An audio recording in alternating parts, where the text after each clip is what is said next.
welcome. This is such an important issue, and we've got an excellent panel here, which Clayton will introduce in just a moment. I'll say that my name is Diana Viennes, and I oppose 3A, and I'm so excited tonight to learn from the experts who are truly in the trenches with respect to 3A, what 3A is, what is the law, what does that mean for Winthrop. We'll understand what the existing in-flight case is with Rockport. Rockport is challenging this law on a constitutional basis, and many other towns have joined that suit. And we will understand what it means for Winthrop in a real way. So we'll look at the individual pieces of the law. We'll go through the specific lines that impact us the most, and we'll actually have Vasily Matlios who will discuss how Winthrop doesn't really fit into the model that's been proposed by the state today. Just a couple of ground rules. There kind of are no ground rules. I'll say that questions are welcome. This isn't a debate about 3A. This is a real, actual, factual conversation. So if you have questions for these experts who have lended their time, and we are so grateful for that, please, try and be as specific as possible. And, they encourage questions throughout, but we also have the Q&A at the end of this. I will say, just at the beginning, I want to explain one definition that I think will be pervasive throughout the conversation, and that's about density. This has been the most blaring issue for me and the most confusing. 3A truly punishes the most dense communities, and the reason for that is because it doesn't actually take into account land size. It doesn't matter how small or how big you are. You are given a percentage of how many units you have to include or add based on a percentage of your existing units. So lots of people look at units that we have today, or like the amount of units we've been assigned, and say, oh, we have 20,000 residents, or maybe people say 18,000 residents, that's 10%, they assigned us 10% with the 882. Makes sense, right? So, in fact, it's based on the designation that we have today. So if we were a rapid transit designation, we would have 25% assigned to us. We are a adjacent community, so we have 10% assigned to us. We have 882 units assigned, regardless of land size. And I just want to put that a little bit in context, because it is very important to understand that the densest communities are getting really, truly, basically punished for being so dense today. So just to put that in context. So Whitman, actually I'll do Wayland. Wayland is also an adjacent community. They've been assigned 750 units, okay? Wayland is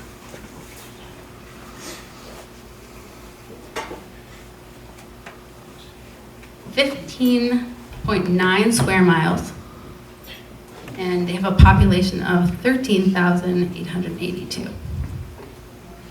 Okay. So they have less units they have to add, and they're way larger, and their population is way less. Okay.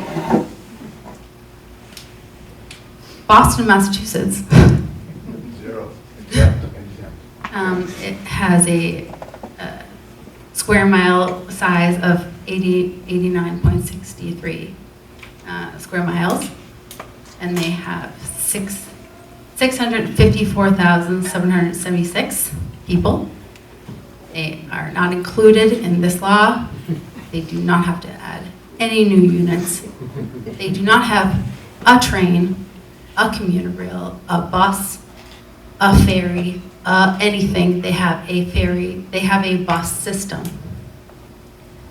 They have a train system, they have a commuter rail system, they have money, they have the infrastructure, they have everything that adding new units, they have a declining population, really. They're coming here. So I'll leave it at that. I think we have a great panel here today. I'm so very, very thankful for the folks that have come here today to explain what is actually happening in the law. And with that, I will kick it off to Clayton. Thank you so much.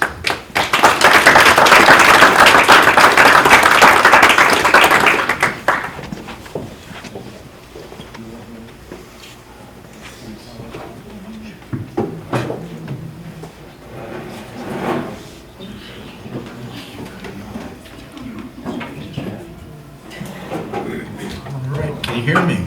Yes. Thank you. Good evening, everyone, and welcome to the MBTA Multifamily Zoning Facts and Myths meeting. My first thing I'd like to do is let everyone know there are sign-up sheets over to your left if you'd like to connect with the groups that are working on this effort. My name is Clayton Sauvé, and I'm the chairman of the Cape Ann Political Action Committee. I'd like to say a little bit about the numbers on this MBTA mandate as I see them before we get to our speakers. In 2020, Massachusetts had 1,941,671 housing units. The multifamily unit capacity will increase by 296,000 units if all units are built. And there are provisions in the language that will allow for even more. Proportionately, that would be a 15% increase in the state's population. With a population now of 7 million people, proportionately, that's over 1 million more people jammed into the state. Why is the state attempting to do this? Where are these people going to come from? Who is going to employ them? Who is going to pay to educate their children, build the new schools, infrastructure, hospitals, and social services this massive influx will require? Will the influx of hundreds of thousands of low-wage workers break the labor market our young entry workers depend on to establish themselves in the workplace? I see no indication that the state government, already $1 billion in the hole this fiscal year, is going to provide any funding for any of this. There are certainly lots of unanswered questions. Hopefully tonight we can discover some answers. So I'd like to introduce our speakers, our next speakers for this evening. The first will be Christine D'Alicio, who is an attorney and a member of the Manchester Planning Board, and Attorney Michael Walsh, who is working with the citizens of Rockport to sue the state. So I'd like you to welcome Christine D'Alicio.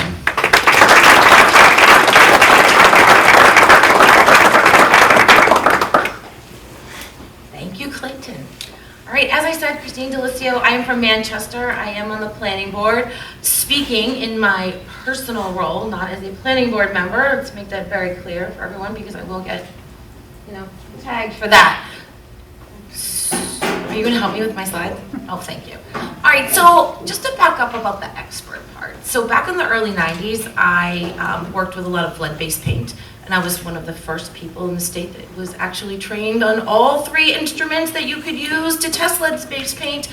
And I learned at that point, never call yourself an expert, even though I was one of the first people that could ever use all 3. I did get called into court at a very young age to testify in lead case poisoning. So there's always going to be someone that knows more about this than I. So I know a lot, and I hope I can educate you, but I don't know it all. So if I don't know the answers, I will try and answer them or see if other people in the room know.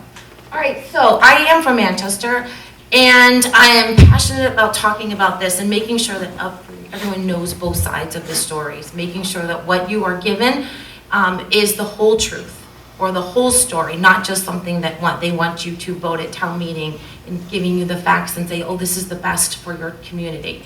Because I know in my own community, they are presenting a picture and they are afraid of losing grant money, and we're gonna get into that in a minute, but we need to know all of it. We need to be educated voters and make sure that we can make decisions based on all the facts.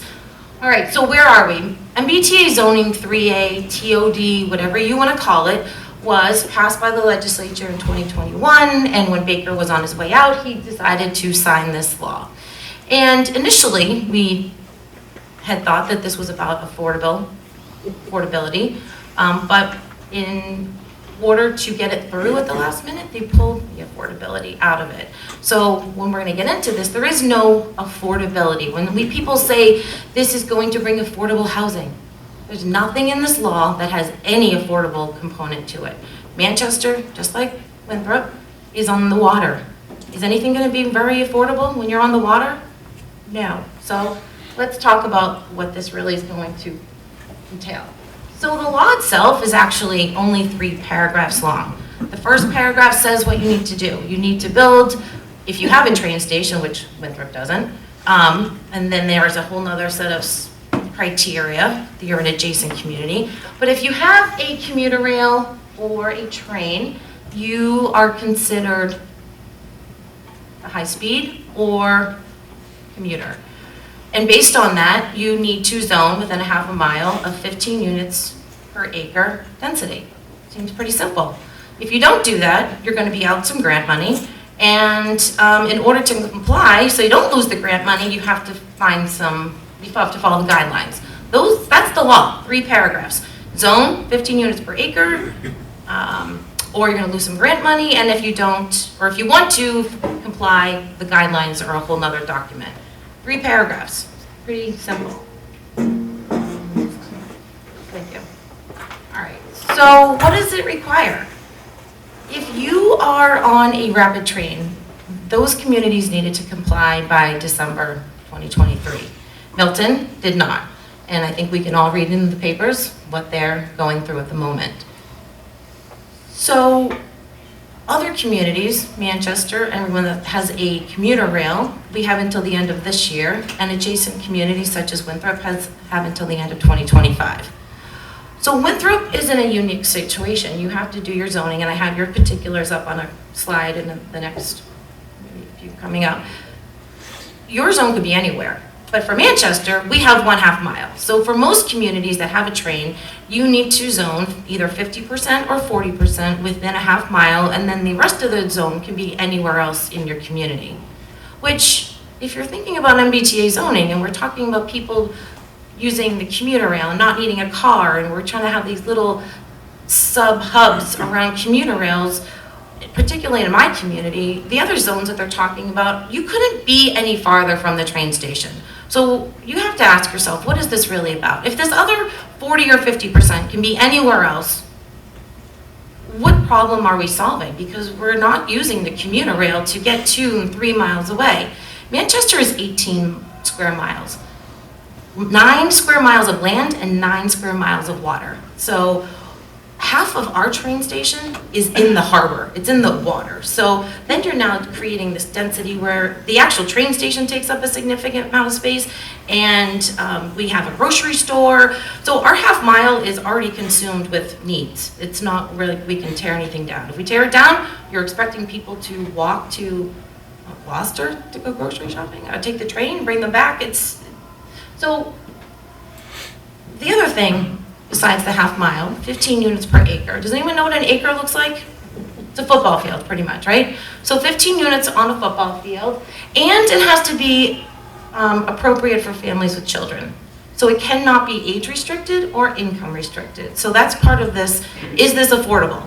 No, there's no income restriction. There's no SHI requirement. So I'm not sure where Winthrop is on your affordability. Manchester is about halfway there. So if Manchester accepts this, any unit that's built, we are going to be 1/10 of a unit behind. We already need to build 110 units to comply with the 40B. So every unit that is built under 40A is going to put us further behind on our SHI. Does that make sense? Okay. All right, next slide. So what determines compliance? There's a set of guidelines, and they're not very complicated. They say that within this acreage that we're expected to zone for, yes? Could you spell out the acronym for SHI for people? State Housing Inventory. Thank you. You're welcome. Subsidized housing, subsidized housing. That's right. That is a question for me. There seems to be, and maybe I'm the only one confused by it, low income versus affordable. Is there not a distinction?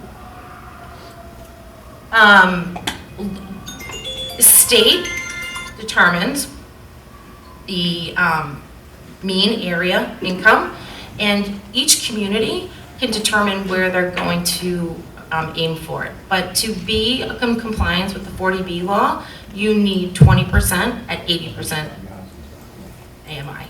The answer is 16. Thank you. So you guys are good? Yes. You meet your 40B, okay. So we don't. So we're expected to build, our zone for 559. So if we start producing those units and we comply, every 10 units that are built, we're gonna be 1 unit further behind. So we need to build 110 affordable units. Every 10 units that's built under 40A, we're gonna have to, another unit will be added to our, and we're already fighting a 40B. All right, so compliance guidelines. You need to take X amount of acreage, build 15 units per acre in your community. The available land is subtracted with municipal land, wetlands, tidal lands, these are sensitive lands. So city hall, schools, fields, those are all excluded. So any other land is available. What I find very interesting is that churches are not excluded land. So here is kind of the outline of the guidelines. There's some definitions, principles, housing as of right. So I quickly looked at Winthrop's zoning guidelines. I did not see zoning by right, multifamily. Am I correct here? Okay, so what that would change by right means developers going to come in, you need a building permit, and they can demolish, they can build, they can do what they want. You can set forth setbacks, height restrictions, and parking. That's about it. If they meet those 3 rules, the developer can come in and buy some houses and then build Riviera Beach, Somerville. We, on the North Shore, use Rantoul Street.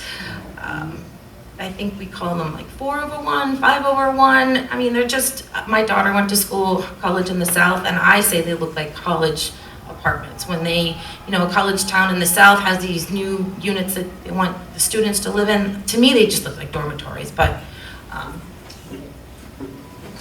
So I just want to make sure I understand. You're talking about right now the rules for town regulation.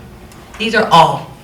These are all. These are the guidelines for everyone. Everyone, these are the guidelines. So right now I'm talking about by right, what that means. Okay. So it won't have a public hearing. There's no other rules. I mean, if you meet the setbacks, if you meet the land area, and you as a community can set the height, but it's 15 units per acre. So whatever that zone is, if the developer meets that, they just can say, here's my building permit, I'm gonna start building.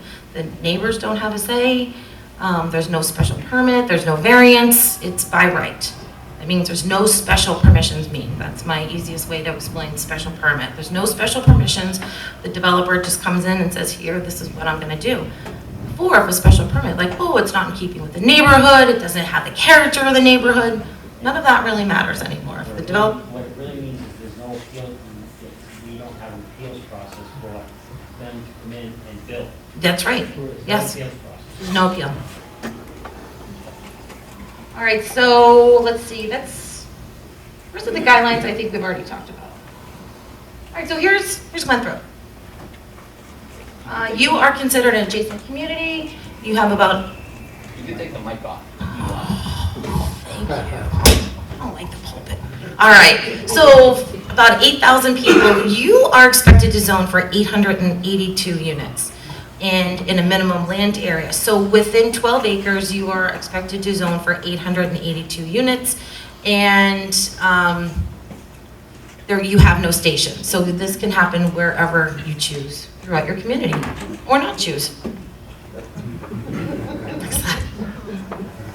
So that's what we're going to look like. We have to zone for it, but if there's no I can't think of an acre of property in Winter to build a place. that Main was already Street just used. went up for sale and it's almost an acre. A house on Main Street just went up for sale, 33,000 square feet, 1.2 million. and it's almost an acre. So think about 15 units going there, right next to residential area. In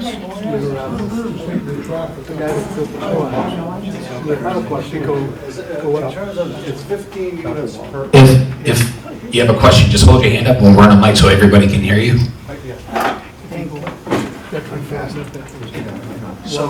So it's 15 units per acre. look across.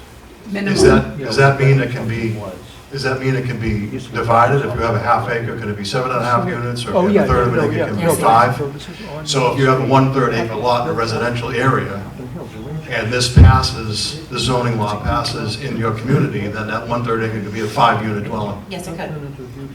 So what, let's see, Salem, Lexington.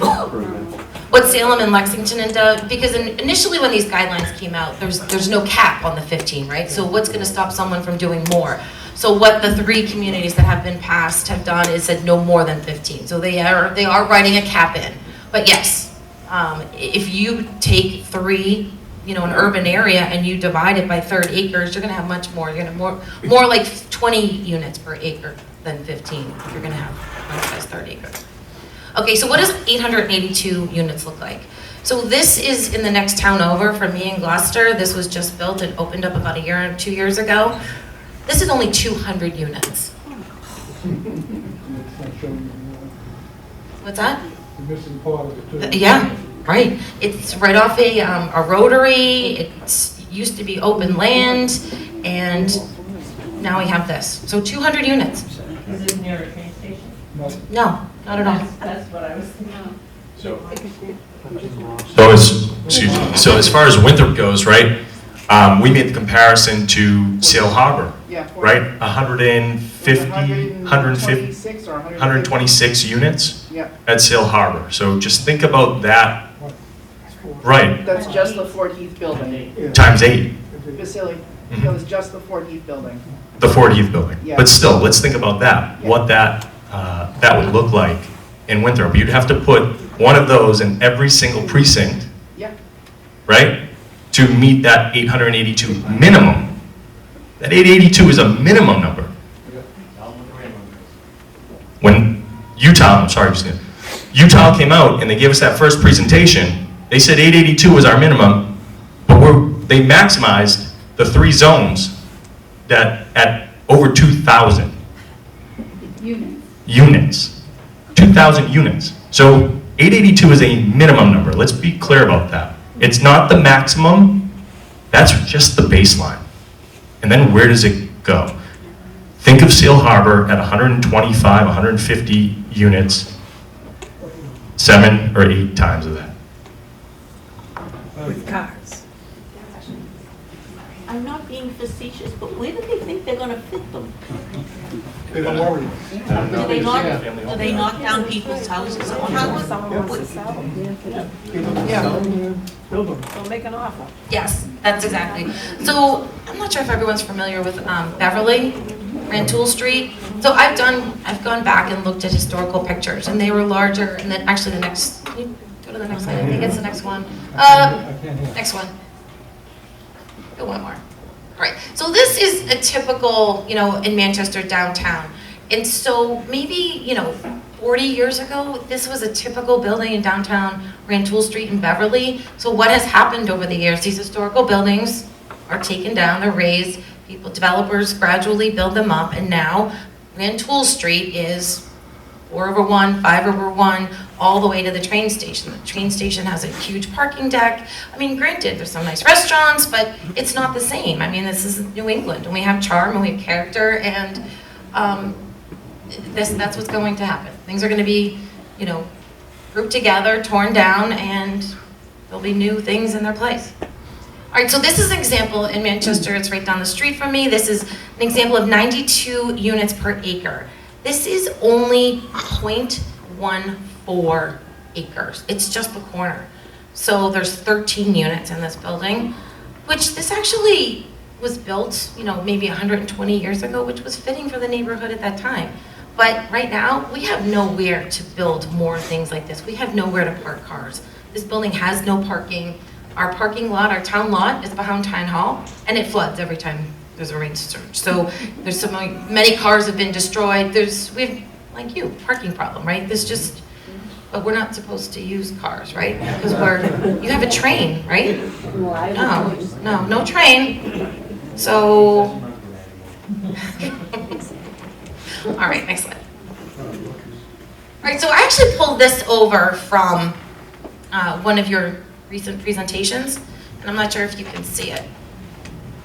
But this is your actual zoning, and this is what I wanted to show to you, that you don't allow multifamily by right. You need to have a special permit for that. So one of the things is, one of the myths, our community already complies. We're so close. We have so many multifamilies. What else can they make us do? So if you do have multifamily zoning, if you're going to accept this MBTA, any multifamily that's in place today that wasn't built with multifamily zoning underlying will not count. Does that make sense? So unless the building was built with multifamily by right, which you don't have, none of it counts. So your capacity right now is, you're at ground zero. You need to go up to 882. So are you saying the ones that we've got current zoning on, that we've expanded our down Center Business District, all that area, that we have changed our zoning and we have done a lot of development, none of that will count towards this?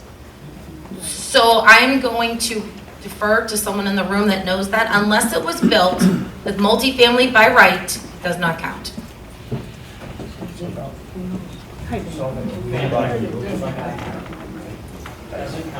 No.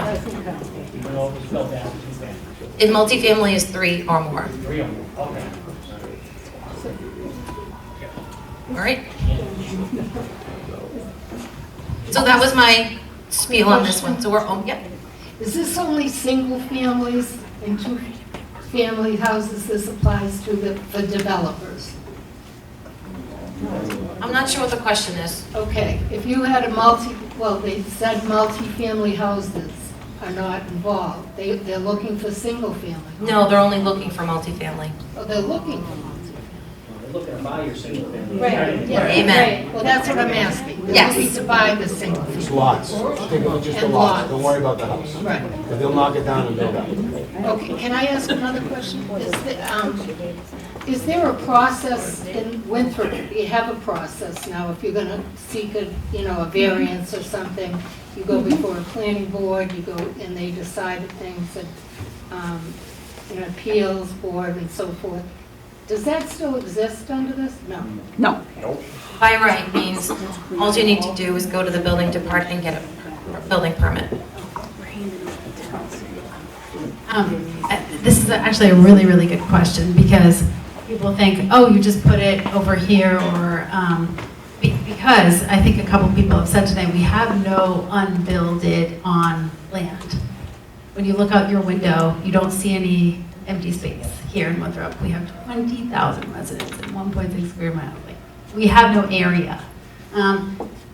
So for 3A, like, what's important in terms of where people will build if this is passed? What's important is what makes it profitable for a developer to build there.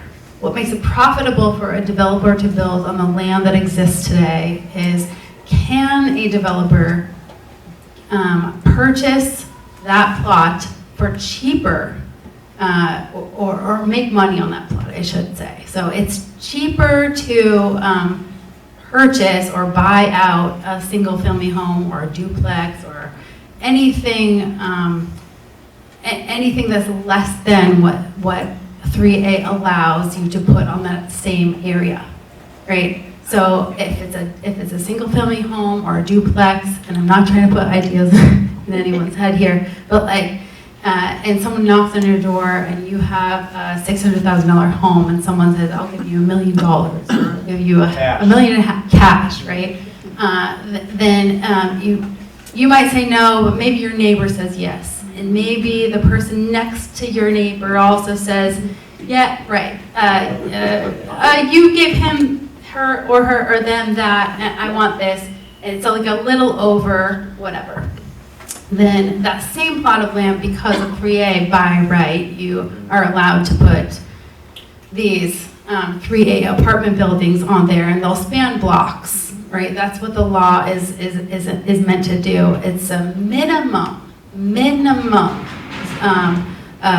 area of 5 acres, according to 3A, right? So why, right? So the reason for the minimum of 5 acres is because if you get this plot and that plot and this plot, then you get to put on each one of those exact same areas, like land, something that goes up in Winthrop 4 stories. And it's no minimum bedroom size, no maximum number of bedrooms in those units. Okay, there's no occupancy limit at all. And we'll hear from Attorney Walsh in a second, but he may explain to everybody that that the state is allowed to sort of like circumvent regular things that we would normally think as safety measures, like, and I'd like to hear from him about the fire code, to alleviate the housing crisis by jamming as many people in as possible. And at the end of the day, the 3A is in parallel and actually in the same sort of vein as this $4.1 billion bond that's going to developers. So these plots are basically being laid out for developers to come in and buy out the plots of land that will make them money, especially if it's 3 in a row, to build exactly what you see on the screen, if that makes sense. Is there a pool of money set aside for developers? I had heard that they can borrow from. Is there a pool of money in which the developers can borrow from? So what I have heard, and Attorney Walsh can talk about it in a second, the state has used their reserve fund to, just the matching grant from the federal government, to gain some of this federal money to have for economic housing development. Do you know what that number is? I don't think it's been actually awarded yet. Yeah, there's a lot, and I don't think they've actually been confirmed. There is Yes. money out there. Oh, yeah, oh, yes. You said economic, does that mean affordable? No. Okay, just wanted to confirm that. No, economic just in the means that it's going to trigger housing, yes, anything economic. All right. So I think we've talked about that slide. So next, please. All right, so this is, I'm getting to some of the truths and some of the things that each community needs to talk about and think about, because we're all different. Manchester's different than Winthrop. We've spoken to Rockport and Gloucester, and we're all different, right? But this law takes spaghetti and says, hey, let's see what sticks, and you're all the same, you're all gonna be treated the same, but we're not all the same. So what I want to stress is this is a state overlay district. And a lot of times, you know, communities might want to do something, individual property owners may want to do something, but in the end, the state's going to control whatever district this is. So for my particular instance, I am very fortunate. I back up to some forest, and it's conservation land. But for me, I actually have a little bit of a land. I have almost 3/4 an acre, which is, and I am within the half a mile. So just say, because it is within my right, I wanted to give some of my land to the conservation and, you know, reduce my tax burden. If I'm within this half a mile, I now need permission from the state to donate my land to conservation. Or there's my district, if it was my house, we haven't drawn that yet, but if my home was in there, they would have to offset that somewhere else. So there's so many unintended consequences that we don't think of when we say, oh, what is this going to mean for our community? And every community is going to be a little different, and you need to think how these changes are going to affect Winthrop specifically. All right, so the MBTA zoning is about affordable housing. No, no, absolute myth. So Manchester built 8 new units about 7 years ago. The rent, they were supposed to be for sale. Developer came in town, someone that has been buying a lot of things in my community. Instead of buying these homes being purchased, they bought all of them and now rent them. And the rents vary from season to season. Right now they're going for $7,000 a month. But in the height of this market, they were going for $12,000 and $14,000 a month. This is not affordable housing. This is market rate housing, and we all need to ask ourselves, what problem is more market rate housing solving in our communities? Manchester needs senior housing. Manchester needs desperately affordable housing. We do not need more market rate housing. Thank you. All right, so MBTA zoning only requires zoning. We don't have to build anything. This isn't about building. This is just about zoning, right? Well, that is true for now, but in November, Governor Healy went on record, and her quotes are here, you know, we really need to start building. This is just the first step. She has plans. And within the Mass Housing Partnership, there's a lot of great information on that site. And one thing that they really want to, and Michael will talk about it in a second, is these 15-minute cities. So if you haven't heard about that, you need to become informed about that, because that is the goal, trying to keep everyone within a walkable distance. And on the Mass Housing Partnership webpage is where you find all the half-mile circles, which you don't have one because you don't have a train, but that's where you would find that information. They talk about this. This isn't, you know, pie in the sky, you know, conspiracy theory. This is a 15-minute city, and that's what they want.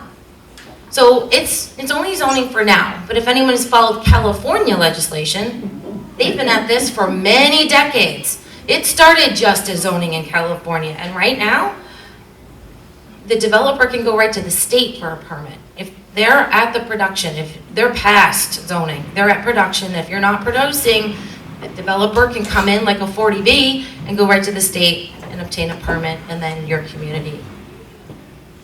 Yep. Is this walkable distance requirement, about, you know, a backdoor way of getting no parking requirement in the buildings that they're providing? Yep. I mean, so that's one, that's. Where are you going to find parking for another 882 units? I mean, correct me if I'm wrong, but I mean, if anybody, I mean, even if it's walking distance, I mean, people are going to want to have cars. I mean, so, and I was online and I looked at this brainiac in California, an architect, was saying, you know, that this is the way we're going to reduce the cost of, you know, of building these houses. We're not going to provide parking, and that's going to save, you know, hundreds of, you know, tens of thousands of dollars, maybe $50,000 to $100,000 per unit. So I'm a little skeptical about, you know, what the impact of that's going to be. And I've actually looked, 882 units, you're talking, you know, if these cars are going to be in the street, I figured that there's going to be something like, what do I have, 6.5 miles of cars if they were to park, if they were parked along the curb.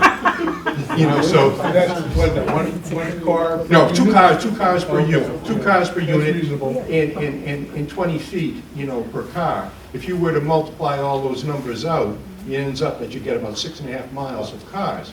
Now, I think what would happen in the town of Winthrop, and maybe some people would disagree, but what would end up happening is that it would force the town to build a parking garage, which would also take several acres of land.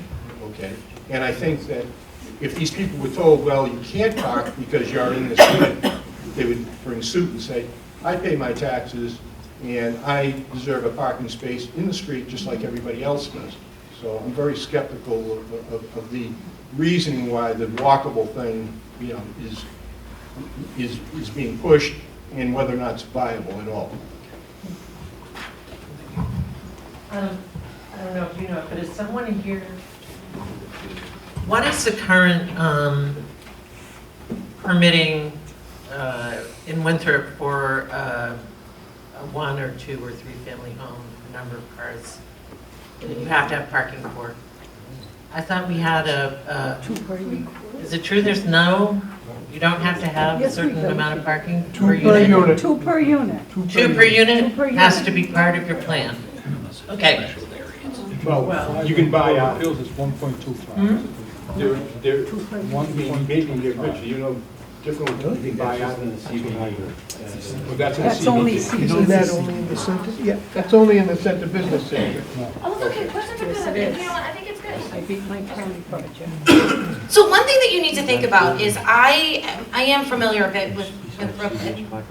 Just like Manchester, we have a grocery store, we don't have a clothing store, we don't have a shoe store. So of course you need a car. We need to go to Danvers, we need to go to Target, we need to go to the North Shore Mall. Everyone needs a car. I mean, I have 3 children that all played sports. My middle child came to Winthrop on a regular basis to play baseball. So I need a car to get to Winthrop to watch him play baseball. We all need cars. This idea that, you know, we're not going to need a car, it might be a lifestyle that some choose, but for the most of us, it's just not realistic. So that brings me to the commercial aspect of this. What this MBTA zoning does not, or has, one of the guidelines that was changed, is that if you have a commercial building and you have residential on top, if you choose to use that zone as a 48-3A zone, that building could come down, it could be raised, and something else, all housing could go in it.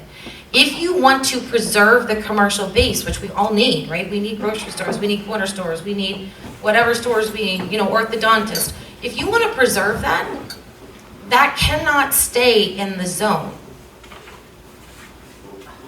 All right, so if you put any kind of commercial on the first floor, residential on the second floor, you can't keep it by right.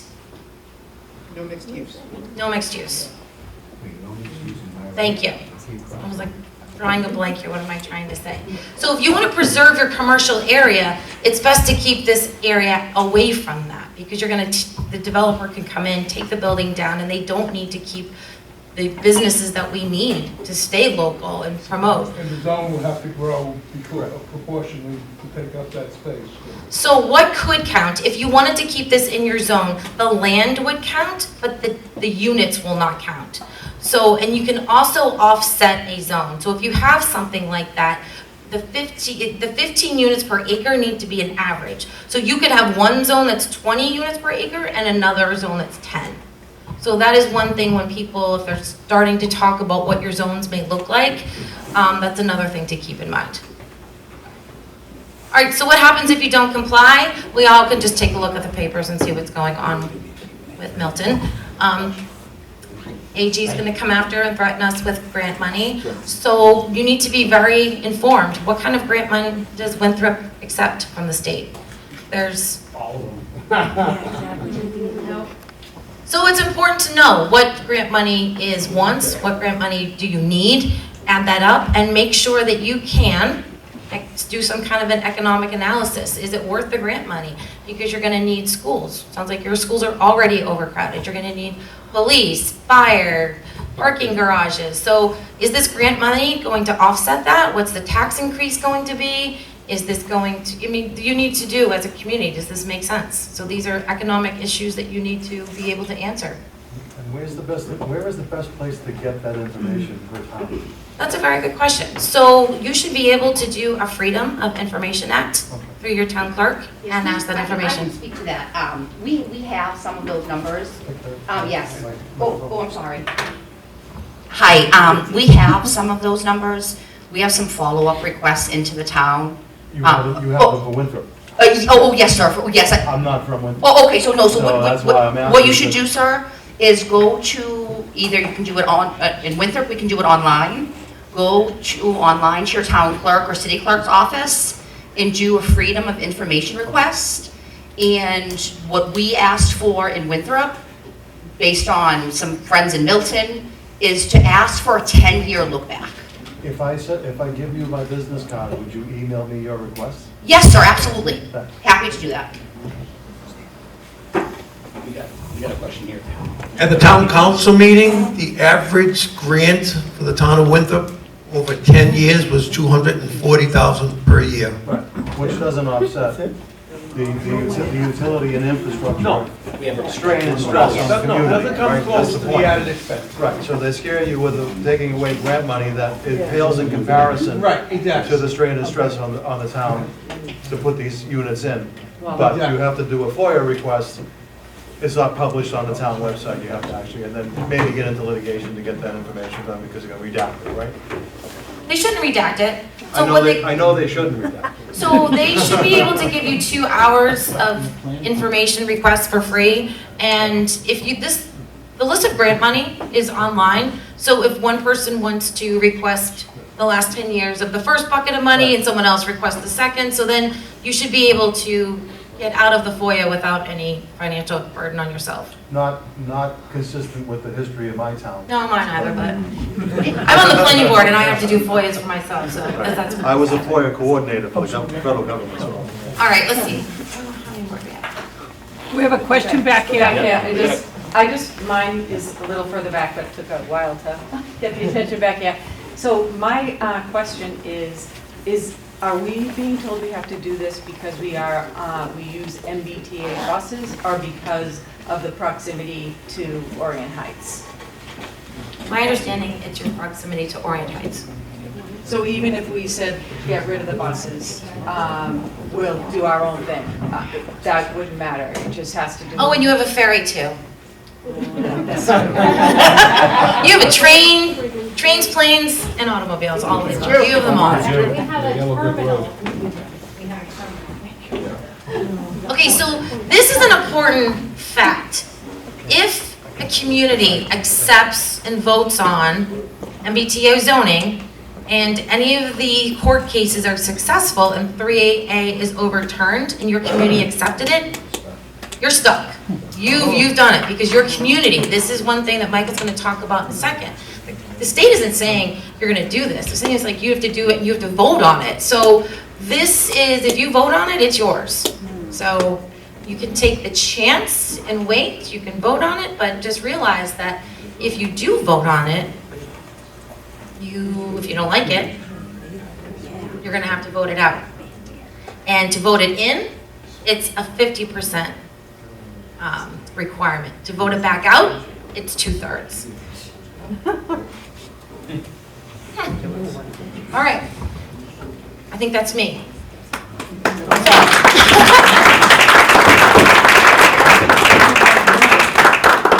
Hello, everybody. My name is Mike Walsh. Oh, the towns that are fighting this, just to finish. Oh, never mind. Oh, yeah, go ahead. The towns that are fighting it, Holden is fighting it. They get sued in Worcester Superior Court. They were sued by a nonprofit think tank, not by the state. They beat it for whatever that's worth. Holden's fighting it. There's also Milton is now fighting it. There are also several cities and towns that have held out, saying they're not going to comply it, but they're sort of dancing along. Anyway, back to top of my outline. Hi, my name is Mike Walsh. I'm an attorney from Winfield. I'm representing Mr. Kolakowski up here in the awful Hawaiian shirt. And several of his friends in Rockport were suing the state, complaining that this law is unconstitutional under state law. I'm going to quickly run you through a couple of the high-level arguments we're using to attack it, and then hopefully also tell you what you specifically can do here in Winthrop to oppose it if you want to. Unlike Mrs. Delisio, who was trying to be fair and even-handed, I'm an advocate, I'm a litigator. I get to, when I pose this, I get to go into farm towns and say, oh my God, they're going to build. And when I go to cities, I get to say, oh my God, they're going to raise it, then they're going to build it. This law is kind of a law of reruns. Fresh off of their hit with flaming orange line cars and people jumping into the water, in 2021, the MBTA decided the coolest new thing would be to get into the zoning business. Governor Baker passed that 3-paragraph law that you just saw in the middle of a 192-page economic development bill. It's only 3 paragraphs long, and the bill was, among other things, a huge economic development bill. It was one of Governor Baker's signature pieces. It contained millions of dollars of bonds, lots of them, for a great many years to fund a great number of projects. When we've talked to some of the state reps about how could you do this, they say, well, we didn't sign on to this 40-page guidelines underneath it, this monstrosity. We only voted on these 3 paragraphs, and who doesn't want more houses? So who's responsible for what's here today is primarily a concoction of administrative minutia, a formula that the state bureaucrats have put together based on input from think tanks, from industry groups, occasionally some citizens wrote in, and believe it or not, almost every one of the 177 cities and towns that are subject to this law wrote into the first version of the guidelines complaining that it was unfair, it was cumbersome, it was awkward, it was one size fits all, and it was just going to completely destroy local zoning. The number one argument that we're using in our lawsuit is we're claiming that this is, could I have the next slide? Yep, please, that one. Next one. And the one after that, it's all right, apologies. So, Article 89 of the state constitution is called the Home Rule Amendment. It guarantees your right to local self-government. This was passed in 1966. It was passed by 1.1 million to 200,000 votes, and there weren't that many blanks. It was very popular, mostly in Essex County. By the way, for those of you who don't know, I'm from Essex County. I'm from Winfield. If you've ever heard of the anti-snob zoning law, I'm a snob. If you've ever heard of NIMBY, that's me. Those of us who are a little bit more advanced NIMBY, the new term in academia for NIMBY is banana. Build absolutely nothing anywhere near anything. So home rule does a couple of things, and a lot of it's arcane because it deals with how cities are structured, whether they use town councils or city councils or open or limited town meeting, and you don't care about any of that. It's a poli-sci student's dream, but why it impacts you is because it also gives the right to local self-government. If I could have, perfect. So this is actually a quote out of Section 1 of the Home Rule Amendment. The Home Rule Amendment was adopted to reaffirm the customary liberties of the people with respect to the conduct of their local government and to grant and confirm to the people of every city and town the right of self-government in local matters. What this means is that cities should govern local towns and cities should govern local matters. Winthrop knows what's best for Winthrop. If I'm Linfield, we're a bedroom community. We don't have any business, and everyone in our town can move to somewhere else. If you're a town like Rockport, you're a tourist town. If you're a city like Gloucester, you're a busy working seaport. If you're an older inner city established town like Winthrop or Somerville, you have different needs than, say, farm towns like Oxford or the folks way out west in Holden or Westboro. And so this amendment was adopted to undo a series of court cases that adopted what was called the Dillon's Rule. The Dillon's Rule said that cities and towns and counties and any other local government you've ever dreamed of were creatures for the convenience of the state. They could be altered, deemed, demolished, waived, or just overridden whenever the state felt like it. All power to the state. The voters get tired of it, and they changed the Constitution to prevent it. Among the grants in the Home Rule Amendment, in Section 8, it says that the cities and towns can have any power that is not contrary to the general laws or isn't contrary to the Constitution. This means that that zoning powers that cities exercise comes from two sources. One are times and places where the legislature says you can do this. You don't have to, but you can, or at least they used to. And then the second is an independent local repository of power. If I could have the next slide, please. These are a handful of cases that go on to explain that zoning is a local power. If you think about it, that makes complete sense. I, as some guy from Linfield, can't draw a zoning map that's going to make any sense in Winthrop. I don't know what your needs are. I don't know what your traffic patterns are. I don't know any of that stuff. You do, and we hope that your elected representatives do. So you draw districts for you. That's the really simple bottom line. Mm-hmm. And this Section 3A takes directly away from that. It runs into it. It literally says, you have to draw a district that suits our priorities. You need to do what we want you to do. We're going to command your cities and towns, and in some cases, like in Milton, your voters, to do what we demand. It literally is top-down government in the most archaic fashion of the word. Could I have the next slide, please? The problem with Home Rule is that it stands in the way of the legislature. Think about how easy it is for the legislature. They come to you and say, hey, we got a housing crisis, and you pass one short 3-sentence law, and then you delegate all the hard work of creating these formulas about what towns need, how many districts, and how big they have to be, and acreage requirements, all that to the state bureaucrats to sort it out. And they do. But the problem is that it runs right afoul of these home rule things. Zoning is one of the independent municipal powers, and therefore the state literally, constitutionally, has no business telling state, cities and towns where to govern or what to do with it. So the reason that this is not only a law of reruns, it's also a law of prequels. Mrs. Delicio covered on this a little bit. For those of you who remember Field of Dreams with Kevin Costner, he said, if you build it, they will come. Well, this is, if you zone it, they will build. It's a prequel. It's great. It's going to fit together.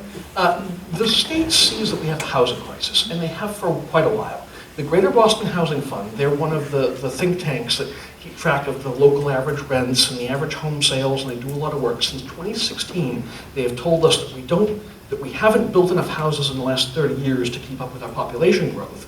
And so we're growing faster than we have houses, so we need more houses. The problem is that no matter what you do with the housing market, and government interventions and market solutions are never to be favored, I suppose. Forgive me, that's Essex County. I'm snob, I'm also elitist and arrogant, or at least I answer those when I do cases in Western Mass. So the problem, one of the other problems that this law poses for us is they enacted a law and they said, if you don't obey it, you have to draw a district that has to have 15 units within half a mile of a train station. And they say, if you don't do it, you're not going to be eligible for these 3 buckets of money. They later changed it to 4 buckets of money. But then you saw that list that Mrs. Delicio had. That's a list put up by the State Housing Department. So the legislature, the elected representatives, when they pass a law signed by the governor, they say there's 4 specific consequences to not complying. One of the tools that lawyers use to determine what documents mean are a whole body of rules called the canons of statutory construction. They're very lucrative for lawyers. They contradict each other in all kinds of interesting ways. But one of the most important ones is, forgive me for anyone who's here as a student of Latin, mine was always terrible and I didn't go to Catholic school. It's something like expressio unis alteris exclusus. It basically means the expression of one thing is the exclusion of all other things.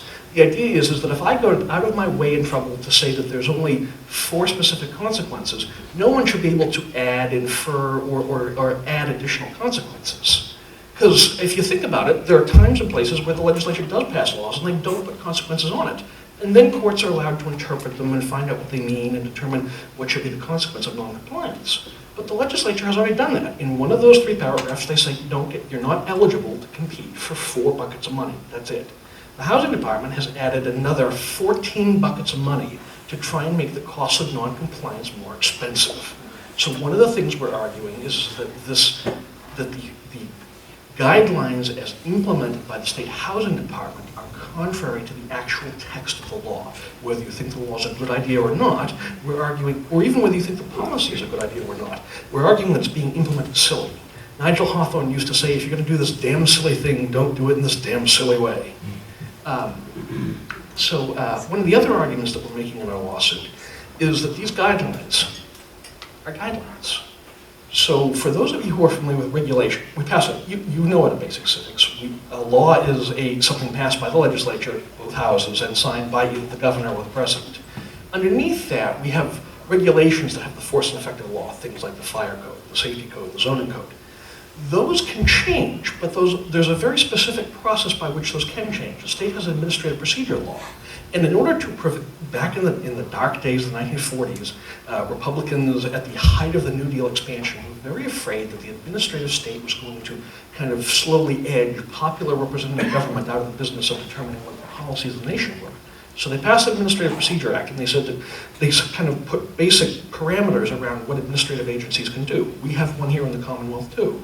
And it says that in order to keep administrative government responsive to the people and to their needs, instead of being Socrates' philosopher kings deciding what was good for us, is that it requires any change to a regulation requires public notice and comment. It's subject to attack and judicial review. And believe it or not, all the members of the public, have the right to ask any state agency to adopt, modify, amend, or rescind any law that you don't like.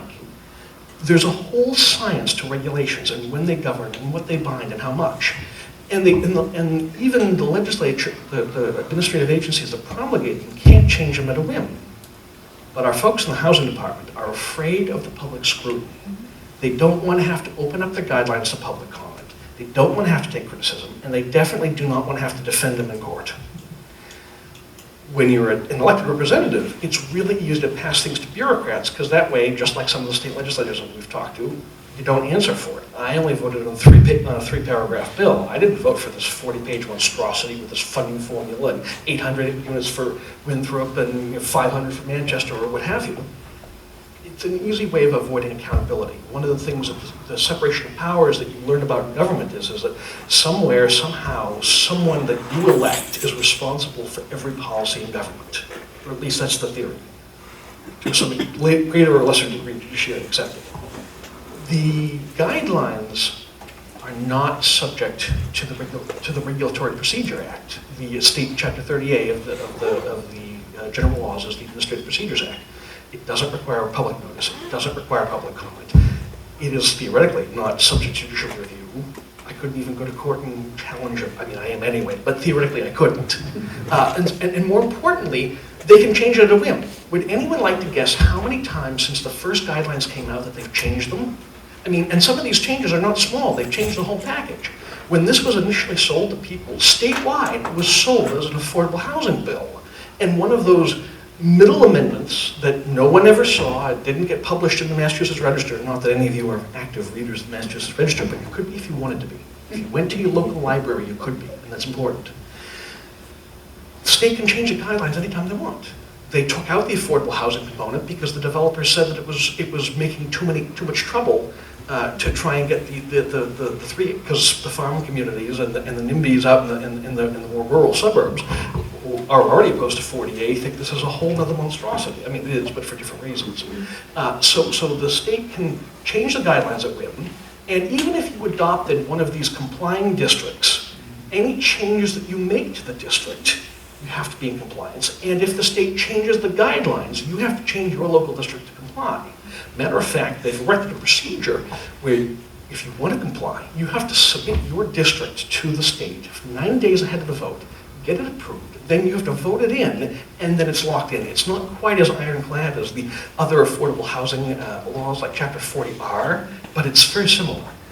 This essentially is a story of state overreach and the idea that some people who have great ideas are finding it hard to have the whole public take the ideas when they're unpalatable or they won't swallow them. And for whatever reason, we should obfuscate political responsibility. We should, because if Winthrop draws a complying district, who are you going to complain to? You're going to complain to the state legislature, are you going to vote against the governor, are you going to complain to city town councils? The Supreme Court about 4 years ago wrote that the diffusion of responsibility is the abdication of separation of powers, because part of that is that you should know who's running your government, because ultimately it's you, the voter.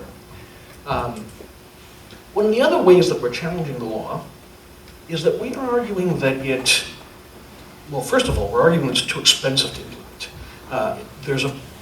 Are any of you familiar with Proposition 2.5? All right. So part of the deal for Proposition 2.5 was that the property taxes wouldn't go up, and in exchange, the state wouldn't put more unfunded mandates upon the cities and towns. This is buried in the state auditor statute. I believe it's Chapter 29, Section 27C, but I don't have it in front of me. And basically, the rule, we get a statute that says if the legislature puts something that puts more than an incidental cost on cities and towns, they have to fund it. You'll notice that there is no funding that goes with this. The legislature passes one 3-paragraph bill and says comply, and if you don't, you miss the 4 buckets of money. They have started to figure out this is a problem, so they did pass, in November of 2022, they passed $25 million worth of technical assistance grants.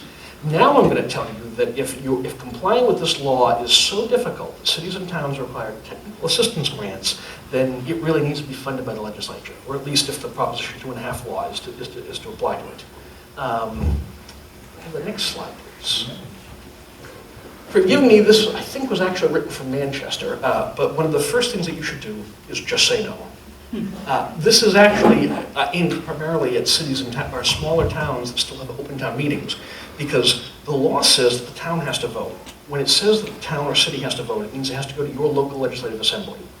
Every level of government has separation of powers, an executive and a legislative, sometimes a court, but most localities in Massachusetts don't have their own private courts. But you have an executive and you have a legislative. In towns that have a town meeting, it's direct democracy. I go to my town meeting and I vote almost as if I were electing in a ballot. You elect town councilors, and so there are some specific things that you can do that actually the folks who live in towns can't do. The first thing that you can do is that if you can get well, I should tell you that one of the other ways we're challenging the law is that, as is very common in politics these days, if you're having trouble getting the answer you want, change the process and make it easier. So one of the things that the governor's economic development bill did, it used to be that your zoning changes had to pass by 2/3 supermajority of the local legislative assembly, be the city council, a town meeting, anything of the ilk. They've lowered it to say that if you're going to enact one of the governor's 4 favored housing initiatives, pro-housing initiatives, then all of a sudden you only have to pass by a simple majority. But we don't do it in reverse. If you want to amend it or if you want to opt out of it, you still need the 2/3. So we're arguing that this change to the voting quantum is also a violation of the Home Rule Amendment. But for cities or towns that have councils that have less than 25 people, under Chapter 40A, Section 5, which is the zoning process law, you are entitled, if you get a petition with enough people who are in the affected district, 50% of anyone who's in the district or within 100 yards, you can, before the city council vote or town council vote, you can force the quantum threshold back up to 2/3. So I highly recommend that if any of you are anywhere near a contemplated district. So Michael, they don't have a district because they're adjacent. So how? A district will come and be offered to you at some point. Okay. It may be something that's further down the line. To simplify some of what Mrs. Delicio had given you earlier, this is a rule that says that if you are a city or town that is served by mass transit, bus, subway, train, or ferry, or next to a city or town that's served by mass transit, you have to have one of these districts. You have to be, the district has, according to the law, not the guidelines, you have to have the option for of right, high density, meaning 15 units per acre. And you have to have at least one such district of reasonable size as determined by the guidelines as promulgated by the state bureaucrats. The trick to... So my thing was, they don't technically have a half a mile from a train station. So how does the district apply to an adjacent community? Wherever the district be drawn. Because you're an adjacent community, or maybe they'll draw within the ferry, I don't honestly know. Essentially, they can draw the district anywhere in town. And they'll come and they'll tell you where it is. If you can get enough people from the district and near the district to sign, you can bump the vote threshold back up. For you guys, that may be a year down the road, but it's something to look at and keep an eye on. One of the other things that you can do is you can, as a city or council, believe it or not, the folks in Gloucester, when I was talking to them the other day, were very jealous of people who live in towns or cities, because Milton actually initially adopted into this. Milton has what's called a representative town meeting. Every 50 or so houses vote to elect a town meeting member, and then the town meeting member goes and votes in a legislative assembly, very much like the House of Representatives, 200, 300 of them, and then they vote on the rules. Their elected town meeting members overwhelmingly said yes to MBTA zoning. It was only when it went to the ballot that it went down. And the reason is because we, as a matter of political science, assume that the further we get from the voters, the less representative we are. And so there's a concern that if we get too far from the average voter, that we're not going to enact the voters' policy preferences. So in cities with councils or other things, there are referendum mechanisms. The vote in Milton was actually formally the voters at the electorate overturning their elected town meeting vote. And it was as cockeyed one way in the town meeting as it was cockeyed the other way in the ballot. The town meeting members went all the way in the tank for it, and then the voters said, not here, especially in East Milton. You should have seen some of those districts. You guys, because you're a town council, you have a similar mechanism. You have the right to referendum most kinds of enactments by your city council.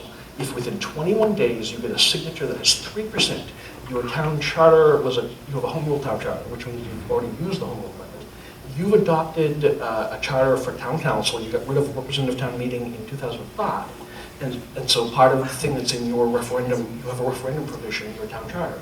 You can use that to negative any one of these districts. One of the other things to know is that if you beat this district, should it come up or when it comes up, it can't come back for a period of 2 years unless your planning board says yes. So if you vote it down, you can essentially lock yourself out of compliance within the window.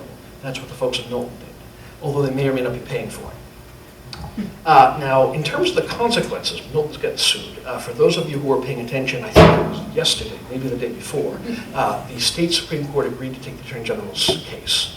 The Attorney General was suing Milton, claiming that Milton must comply, and since Milton's won't comply, specifically the voters won't comply, not the town government, the voters said we don't want this. The Attorney General has asked for what are essentially special masters to be drawn. They want some court-appointed representative to draw a complying map and force it onto the town of Milton. The matter of fact, it isn't even real clear that the Attorney General has this authority at all, and as a result, one of the questions going up to the state Supreme Court right now, they could take the case the other day, it was reserved and reported by the single justice, is whether or not the Attorney General even has the right to enforce this law at all, much less, whether it's legal, constitutional, or any of the associated questions. So you have the right to referendum many of your town council enactments, which would put you in the same. You could force it to ballot. Believe it or not, the folks in town, folks who live in small towns that have town meetings, sometimes you get small core interested people who show up at the town meeting, but it doesn't represent the whole voter. And so town meeting sometimes passes things that voters don't like. I'm working with some cities and towns to try and see, even if they don't have a referendum provision because they have open democracy, a straight open town meeting, if there's some way we can still force this to ballot. You guys are lucky. You have that built in. I mean, lucky for a given value. I don't know how responsive your city and town, or excuse me, your town council is, and some of that's how much attention you pay at the ballot box. But generally speaking, I believe I've heard that there are several Winthrop officials that are somewhat sympathetic to the idea of opposing this kind of state imposition. So help them, support them for all it's worth. Keep an eye on who's running in your town council races. I believe city council races are in the fall, while towns with town meeting, their races are in the spring. And I don't know if you guys have a spring, like an April election, or if you guys have like a November election. But keep an eye on who your local officials are, because that's one of the very best ways of controlling your own local destiny. Beyond that, I always say, just say no. If your city and town council votes no, and then the Attorney General comes, what are they going to do? Create a special master and against the will of the voters or the voters' elected representatives force districts? I think that we still live in a democracy, and I would bet anyone here in this room that the state Supreme Court is not going to affirm the Attorney General in her Milton case. God bless her for trying, but I don't think it's going to survive. Because more or less, we still live in a democracy. Yes, sir? So what happens if Milton wins? If Milton wins, then, well, no. Then all of a sudden 3A shrinks, and it becomes exactly what it says it is. It says that if you want to preserve your eligibility to compete for those 4 buckets of money, you have to comply. There are towns like Woburn that even when the most recent version of the guidelines came out, they said, A, we already have a lot of high-density districts, and B, we haven't taken any state grants in 10 years, so take your grants and shovel. They don't need it, they don't want it, so there's no reason for them to comply. Now, as part of being a litigator, I'm a partisan, and I will tell you things that are true, but I'm also going to tell you things that help me. So when I was in Ipswich, I pulled their state aid numbers, and their state aid numbers are wicked low. State aid only account for their total receipts. State aid accounts for less than 0.5%. So a town like Ipswich can kind of fob off the state, and it doesn't really cost them anything. I did look up your numbers, and I promise I would have put them up here, even though they're not favorable to me. But the numbers for this year are that your total receipts, including enterprise municipal receipts, every dollar that your town took in is about $76 million. The total state aid, this is every state dollar that was given to the town of Winthrop in any program under any statute, was about $14 million.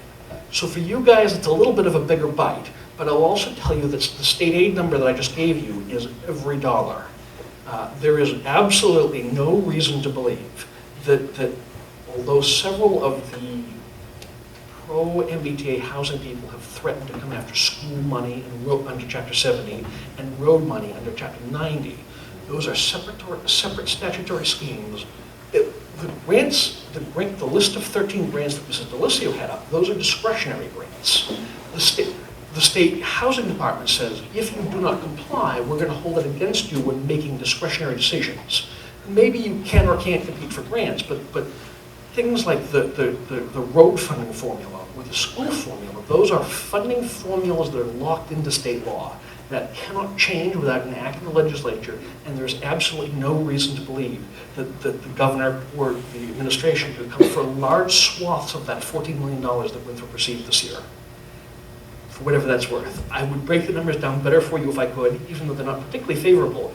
In Winthrop, it's really easy to say, I believe I told them that the state grants they received were coins in the couch. In your case, it's a little bit more substantial, but I urge you to continue to resist to the extent that it's available.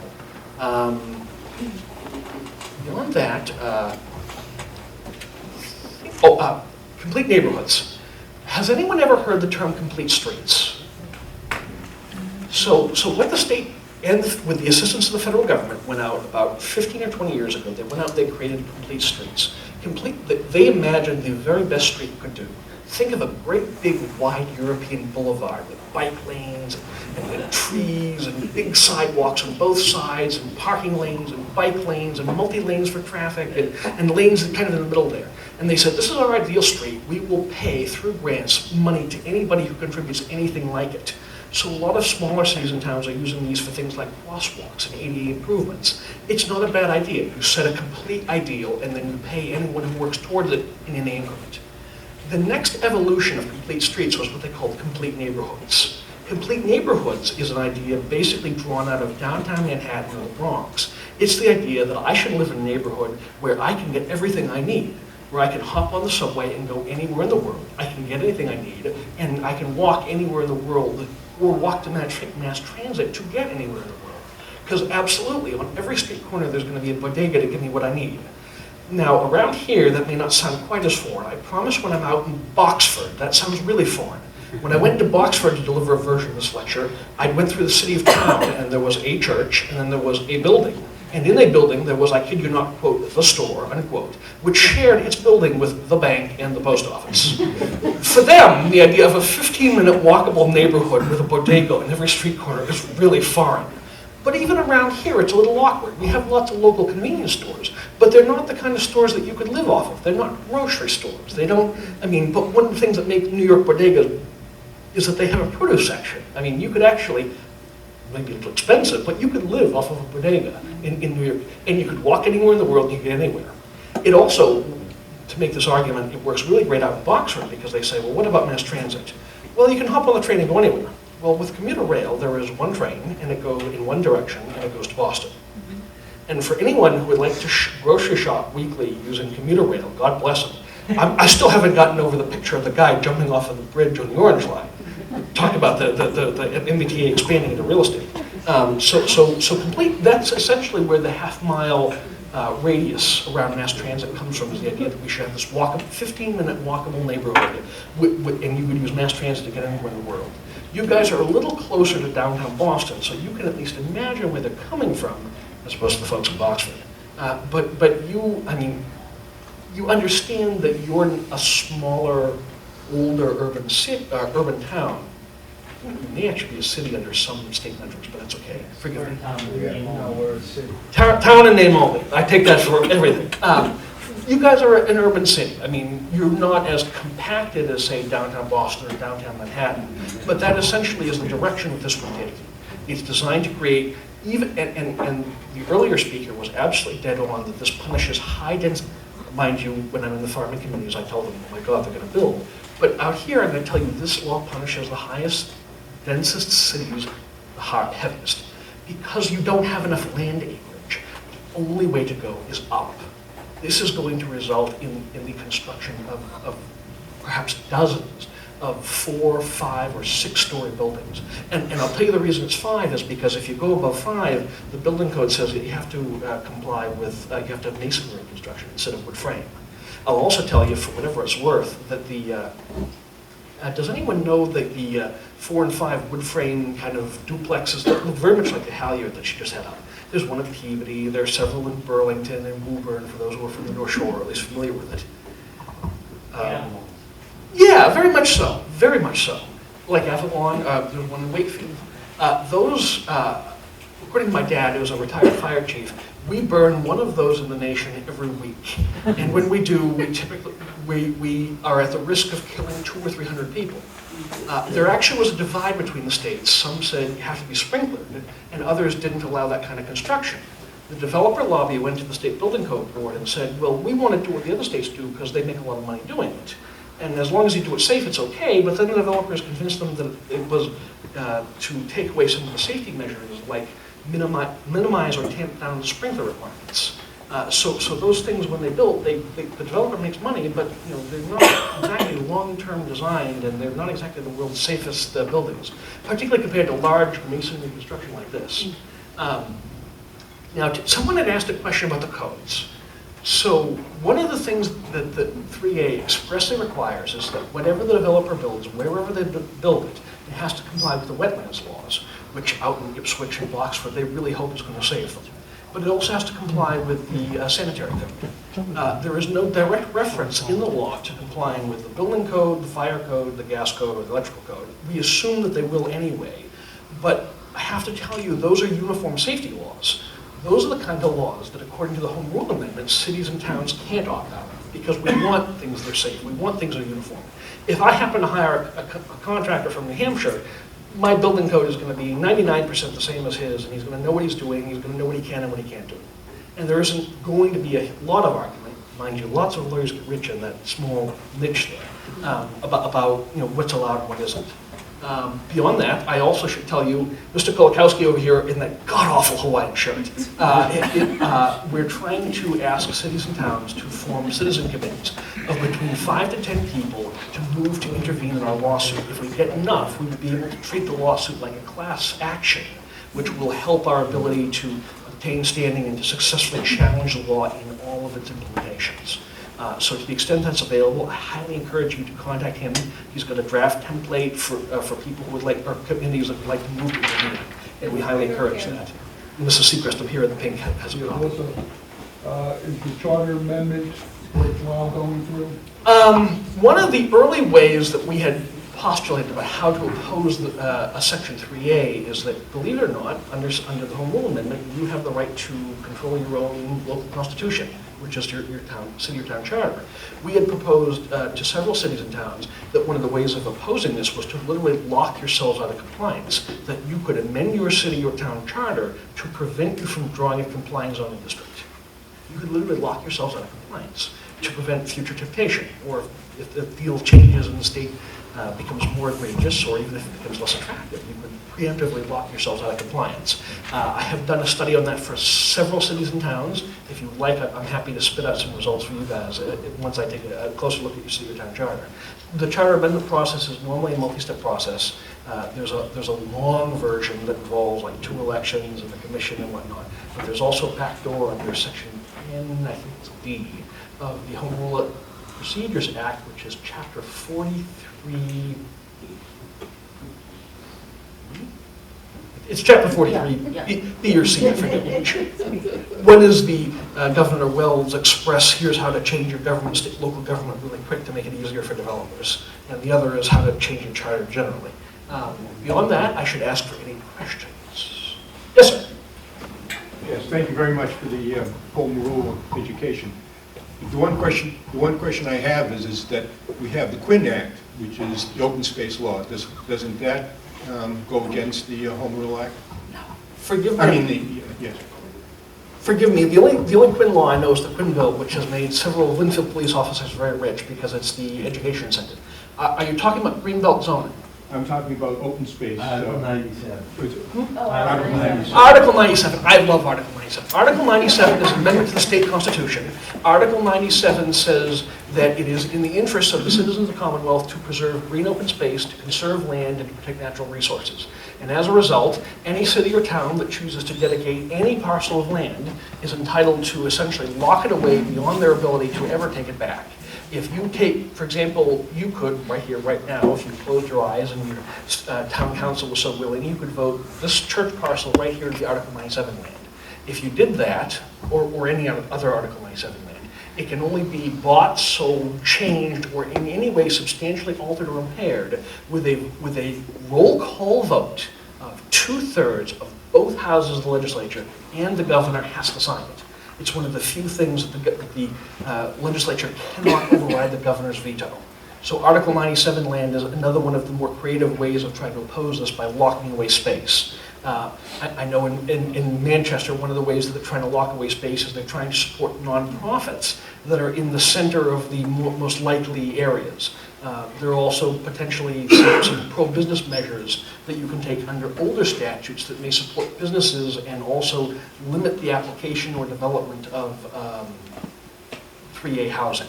One of the other questions that was asked was something about economic development. When you hear economic development, think of building for businesses, sometimes developers. I know Mrs. Delicio had mentioned the Mass Housing Partnership. I will tell you sideways and up a little bit that in the UK they're referred to as quangos, but there are a large, very large, hundreds of quasi-government corporations or other independent entities. They don't answer to the governor, but they have the right to take money from the legislature or whatever it is, and there are these huge pools of money that are set aside, and unless you know where to find them, you will never find them. But many of them are specifically designed to encourage the creation of housing, particularly high-density housing. Not only the Mass Housing Partnership is one of them, but there's also the Commonwealth Economic Development Assistance Corporation. There's also Mass Housing. There's also, there are three... MassWorks? Well, MassWorks is a grant program. It is quasi, it's sort of under the state housing department's auspices. It's actually a little closer in wing than a lot of these other quangos that exist. Yes, sir. First, I wanted to commend you for all your hard work on this, because it's been the most impressive government action, the biggest overreach. It's historic, I think, in its scope.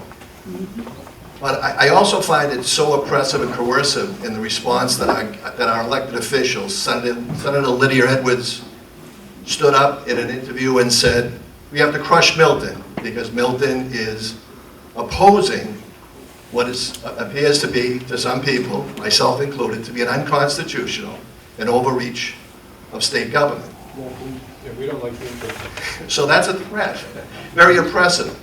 Part of the AG's argument to get that presented in front of the Supreme Court in such a, in a bridge fashion, was that they needed to stop others from being emboldened to move forward and to oppose this. So, I mean, if you look at this, it's so offensive to every single voter, every single citizen of this state and this country. It's an oppressive attack at our right of self-governance. So I just want to thank you, because I know you put a lot on the line to do this and to take this fight.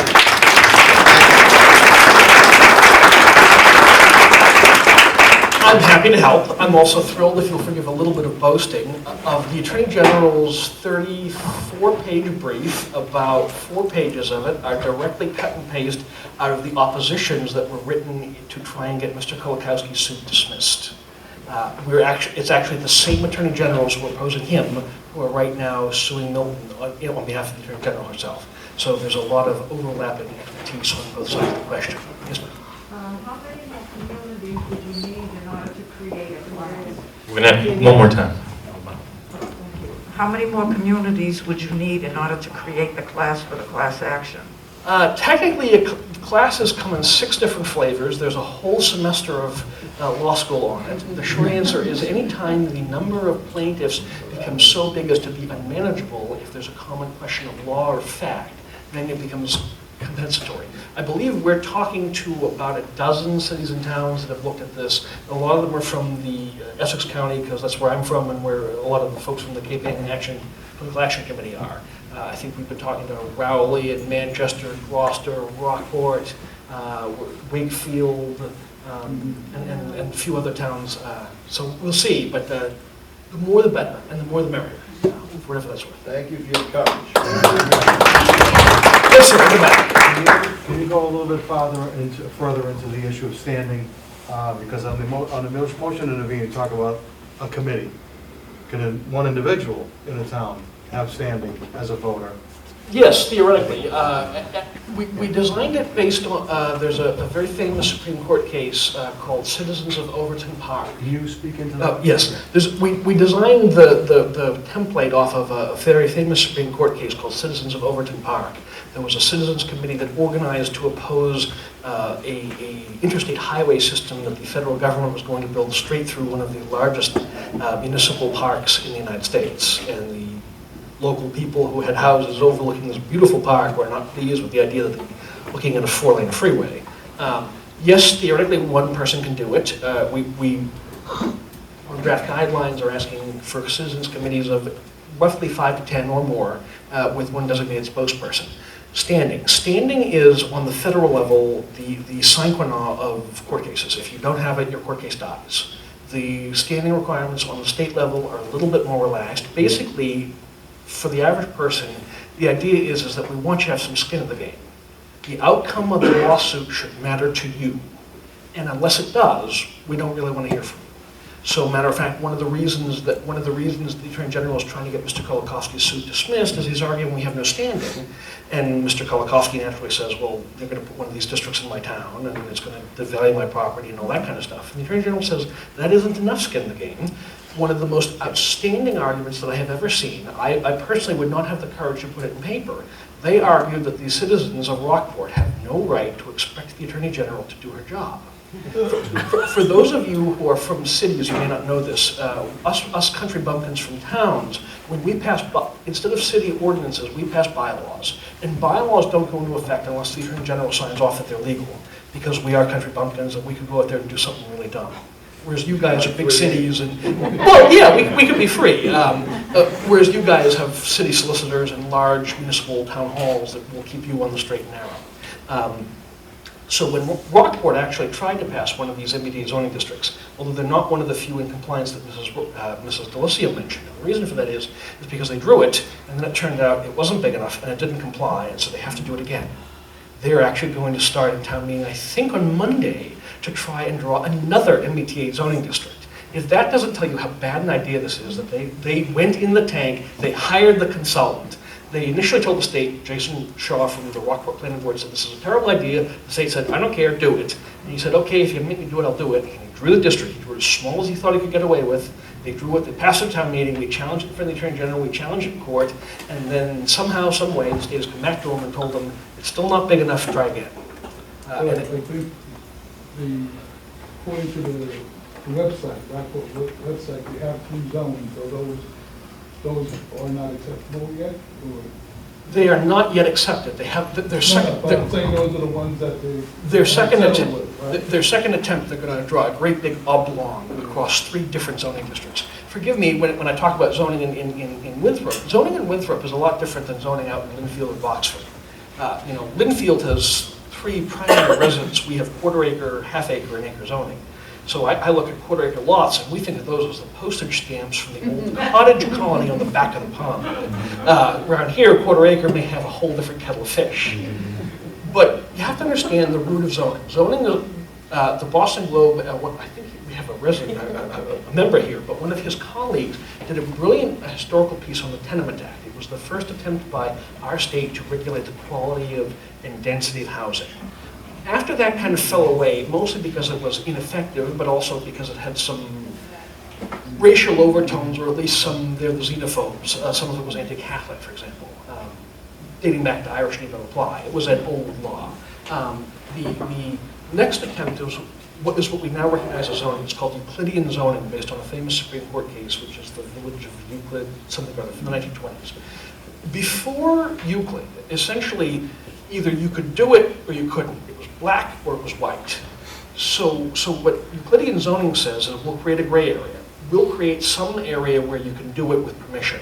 And the closer you get to housing, the denser your community, it matters more.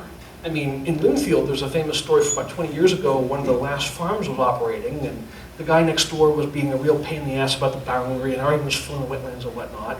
And so the very next season, the farmer went out and said, I got a farm. And he went out and he just laid manure, cow manure, across the entire field, and it stank all summer.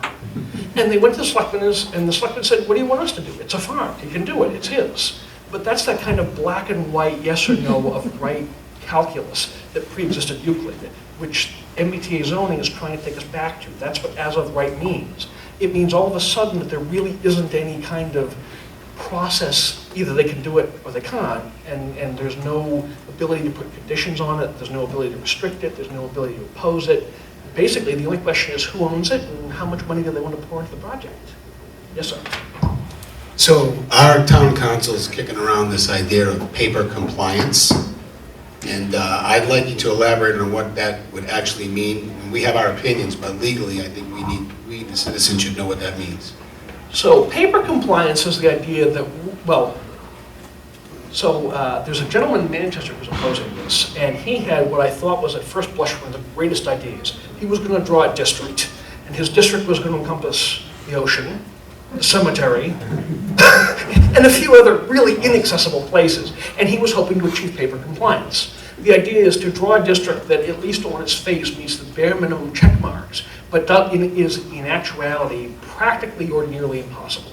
The problem is the state bureaucrats are not idiots, and more importantly, there are more of them who are working more hours because they're doing, well, okay, maybe they are idiots, but that's an individual basis, not a whole problem. State bureaucrats are working at this 40 hours a week. This is their full-time job. They're trying to find ways to do this. And so as a result, believe it or not, one of the reasons they've had to keep updating the guidelines to change it is to deliberately prevent paper compliance. So for example, you heard Mrs. Delisio talk about excluded land.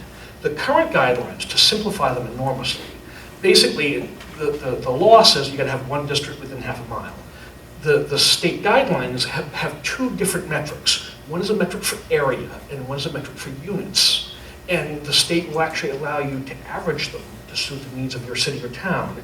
That's their attempt to answer municipal concerns about the lack of flexibility in the formula. The excluded land formula that Mrs. Delisio was talking about is how they're trying to attack places that are looking at paper compliance. There's actually an article that came out last week, I think it was in Commonwealth Magazine, about one of the towns that's trying to comply in spirit only, or excuse me, in law only, not in spirit. They're trying to draw one of these impossible to draw districts. And the answer is that you can draw it based on the economics, but you can't, the state is figuring it out, and they're better and faster at figuring out the ways around it than we are. Because all of a sudden, you know, if you're not, say, particularly real hostile to religion, then maybe it's okay for churches to be subject to being preyed upon by developers with big pockets. On the other hand, if you're a charitable institution, we're going to call you excluded land. One of the other places that the gentleman in Manchester has suggested drawing this district was over the dump. That's a great idea. It's a municipal thing. It's not going anywhere. Municipal land's now excluded. So the state is catching on. And so I commend anyone who thinks that, who's afraid to say no but still wants to resist. But I'm telling you that resistances can be costly, and the state is working to avoid it as best they can. We're seeing the highlights of Milton, but that's one because they dared to defy it openly. I assure you there are dozens of cities and towns that are trying to draw impossible districts, and the state is actively working, they're amending the guidelines as the months go by to limit your ability to block it by paper compliance. The next best example is if you want to draw an impossible district, one of the ideas floating around Linfield is to draw it around Stafford Lane. Stafford Lane is the extra rich development built on top of the rich development after the rich development wasn't rich enough for the developer. So, keep in mind this is a 30-year-old development, the $5 million houses weren't cutting it, so Stafford Road's a little extension where the $10 million houses are. If you draw the district where the $10 million houses are, no one is going to give up their $10 million shack to allow you to build a multifamily. 3 acres in Stafford Road will not cut it. So you could try and draw an economic district to disincentivize it. And that's just about the only thing that they can't stop you from doing. In terms of other paper compliance, I can't figure out any objective metric that they are not actively working around or have already attacked. Yes, sir. If the penalty on the 40A, I don't think it's, if the penalty on the 40A is a deprivation of grants, what's the AG's basis for suing Milton? So believe it or not, that is one of the questions that they have taken up, is whether or not she has the authority to sue at all. But she is arguing that because she is the chief legal officer of the Commonwealth, and so she argues that she has general unspecified common law duties that require her to enforce the law, and so therefore she should be able to sue. The conventional wisdom in law, going back to say 10 years, was that the government couldn't do anything that wasn't authorized. So if you're the state housing department and you want to give away money in a program, either the legislature has to give you the money or they have to authorize the program. And that's kind of the general approach to American government. It's one of the factors. People who study comparative international regimes say that one of the fundamentals of our liberty is the fact that we can do anything that's not prohibited. There are other countries where you can only do that which is allowed. And so the Attorney General was taking the approach, well, there's nothing that says that I can't, so even though there's nothing that says I can, I'm going to assume that I can, and until someone stops me. Well, they say we get the government we deserve, so remember that when you vote. Yes, sir. Could this ever come down to a vote, could this ever come down to a vote by the citizens of Massachusetts? The short answer to that is a little complicated. So there are, generally speaking, two types of questions that voters vote on. One a referendum and one initiative petition. A referendum is where your legislative assembly, state or local, has done something dumb and you want to overturn it. The threshold to overturn them when they do something dumb is a lot lower than the threshold to make law yourself. You have undoubtedly seen ballot questions. I think this year we're voting on magic mushrooms, ride share, and a few other interesting things that I'm sure you're all salivating over. The problem is that it takes about 166,000 signatures to get enough. And I will tell you that, for whatever it's worth, there was a poli-sci study about 5 years ago, and they determined that in California, it is cheaper to buy the people through a ballot question than it is to buy the legislature. Apparently, keeping legislatures in Irvine is very expensive. So yes, if we got organized and if we put it together, you could put this on the ballot through an initiative petition. Or the legislature could actually pass a law and let us have a vote on it. I don't think they're likely to do that, and the problem with initiative petition is it takes about 18 months to stack up. So for a large bulk of the cities and towns, the single largest bulk of the cities and towns have to meet a compliance deadline at the end of this year. Adjacent towns like Boxford or Winthrop don't have to meet it until the end of 2025, but it may more or less be too late by then. On the other hand, you have to remember, this is a law. The people who voted in work for you, and theoretically, if enough pressure comes on them, they can change their mind at any time. It wouldn't be the first time the legislature has overridden the governor's veto. So for whatever it's worth, it's possible. But the problem is that in order to do a referendum, i.e. they've done something stupid and we want to overturn it at a lower threshold, you have to catch them within 30 days of the time the law goes into effect. And I don't know what you were busy doing in 2021, but COVID had me very distracted. And unfortunately, that's a constitutional deadline, so it doesn't extend. Are you saying this law is not stupid? No, I'm saying this law is a well-intentioned policy, but it is the dumbest implementation that you can imagine. Imagine a law that is so unpopular that I can go into farming communities and say, oh my God, this is awful, they're going to build. And then I can come into urban cities and say, oh my God, this is awful, the developers are still going to get you. This is developer's breakfast. Once they took the affordable housing component out of it, there was nothing left to generate this forward other than the idea that we should build more housing. And the only people at large who benefit from more housing are developers. The intellectual theory is that in the last 30 years we haven't built enough houses and the population is growing too fast. Since 2016 they told us that if we don't have enough houses for people to stay here, that the jobs and the economy will go elsewhere. I don't know if that's true, I'm not an economist, but I can tell you that this law, if it was going to be an affordable housing law, or a veterans housing law, or a low-income family law, or an elderly housing law, that would make sense. Those are vulnerable populations that need help, and we have lots of programs to help them, and a lot of those programs can and should be expanded. For example, I don't know if I say 40B here, if I'm going to get the same response I would in Winfield. In Winfield, I get eggs thrown at me. We were the poster child of anti-snob zoning. We kicked at every 40B development that came along the way until we decided that it was too late and we better comply. When I joined the Linfield Housing Board in 2014 and we did a report, there were only 11 out of 351 cities and towns that had complied with the 10% mandate of Chapter 40B. As of this summer, June 2023, there are now, by my count from the state numbers, 72. So what I would tend to tell you is that Chapter 40B, it hasn't fully run its course, but it's kind of like up over the peak. In terms of producing affordable housing at the 10% threshold, and keep in mind, that's a law that was enacted in 1969, and it didn't really take off until the 1990s. That law is starting to run its course. I'll tell you that if I were in the developer lobby or their attorney, this is the kind of law I'd want to pass. Because I'd go to the legislature and I'd say 40B is almost run its course, or is at least up over the peak, and therefore if you want to keep affordable housing, if you want to keep expanding, you have to understand that the government really does believe that there's an economic housing crisis. Whether you believe it's manufactured or not, I don't know, and I won't tell you. But what I will tell you is that they're desperate to produce more housing. One of the other initiatives they're trying to propose, under that lower simple majority threshold, is accessory dwelling unit by as of right. They think in the legislature that this is a cheap, effective way that costs them nothing, and they think that in 5 years it's going to generate them 64,000 additional housing units. They're also trying to promote Chapter 40R, which is basically where the city or town is held hostage and then has to negotiate with the developer a concrete term. And it won't surprise you, at least in smaller towns like mine, that we might have an attorney doing some of the negotiating, but the developer will show up with a team of attorneys, and then a team of engineers, and a team of architects, and traffic engineers, and once they finish negotiating, the deal will be exactly what the developer wants, and then under Chapter 40R, it gets locked in, and it can never be changed without state consent. This is only, because this requires state approval ahead of changes, this is only slightly less rigid than Chapter 40R.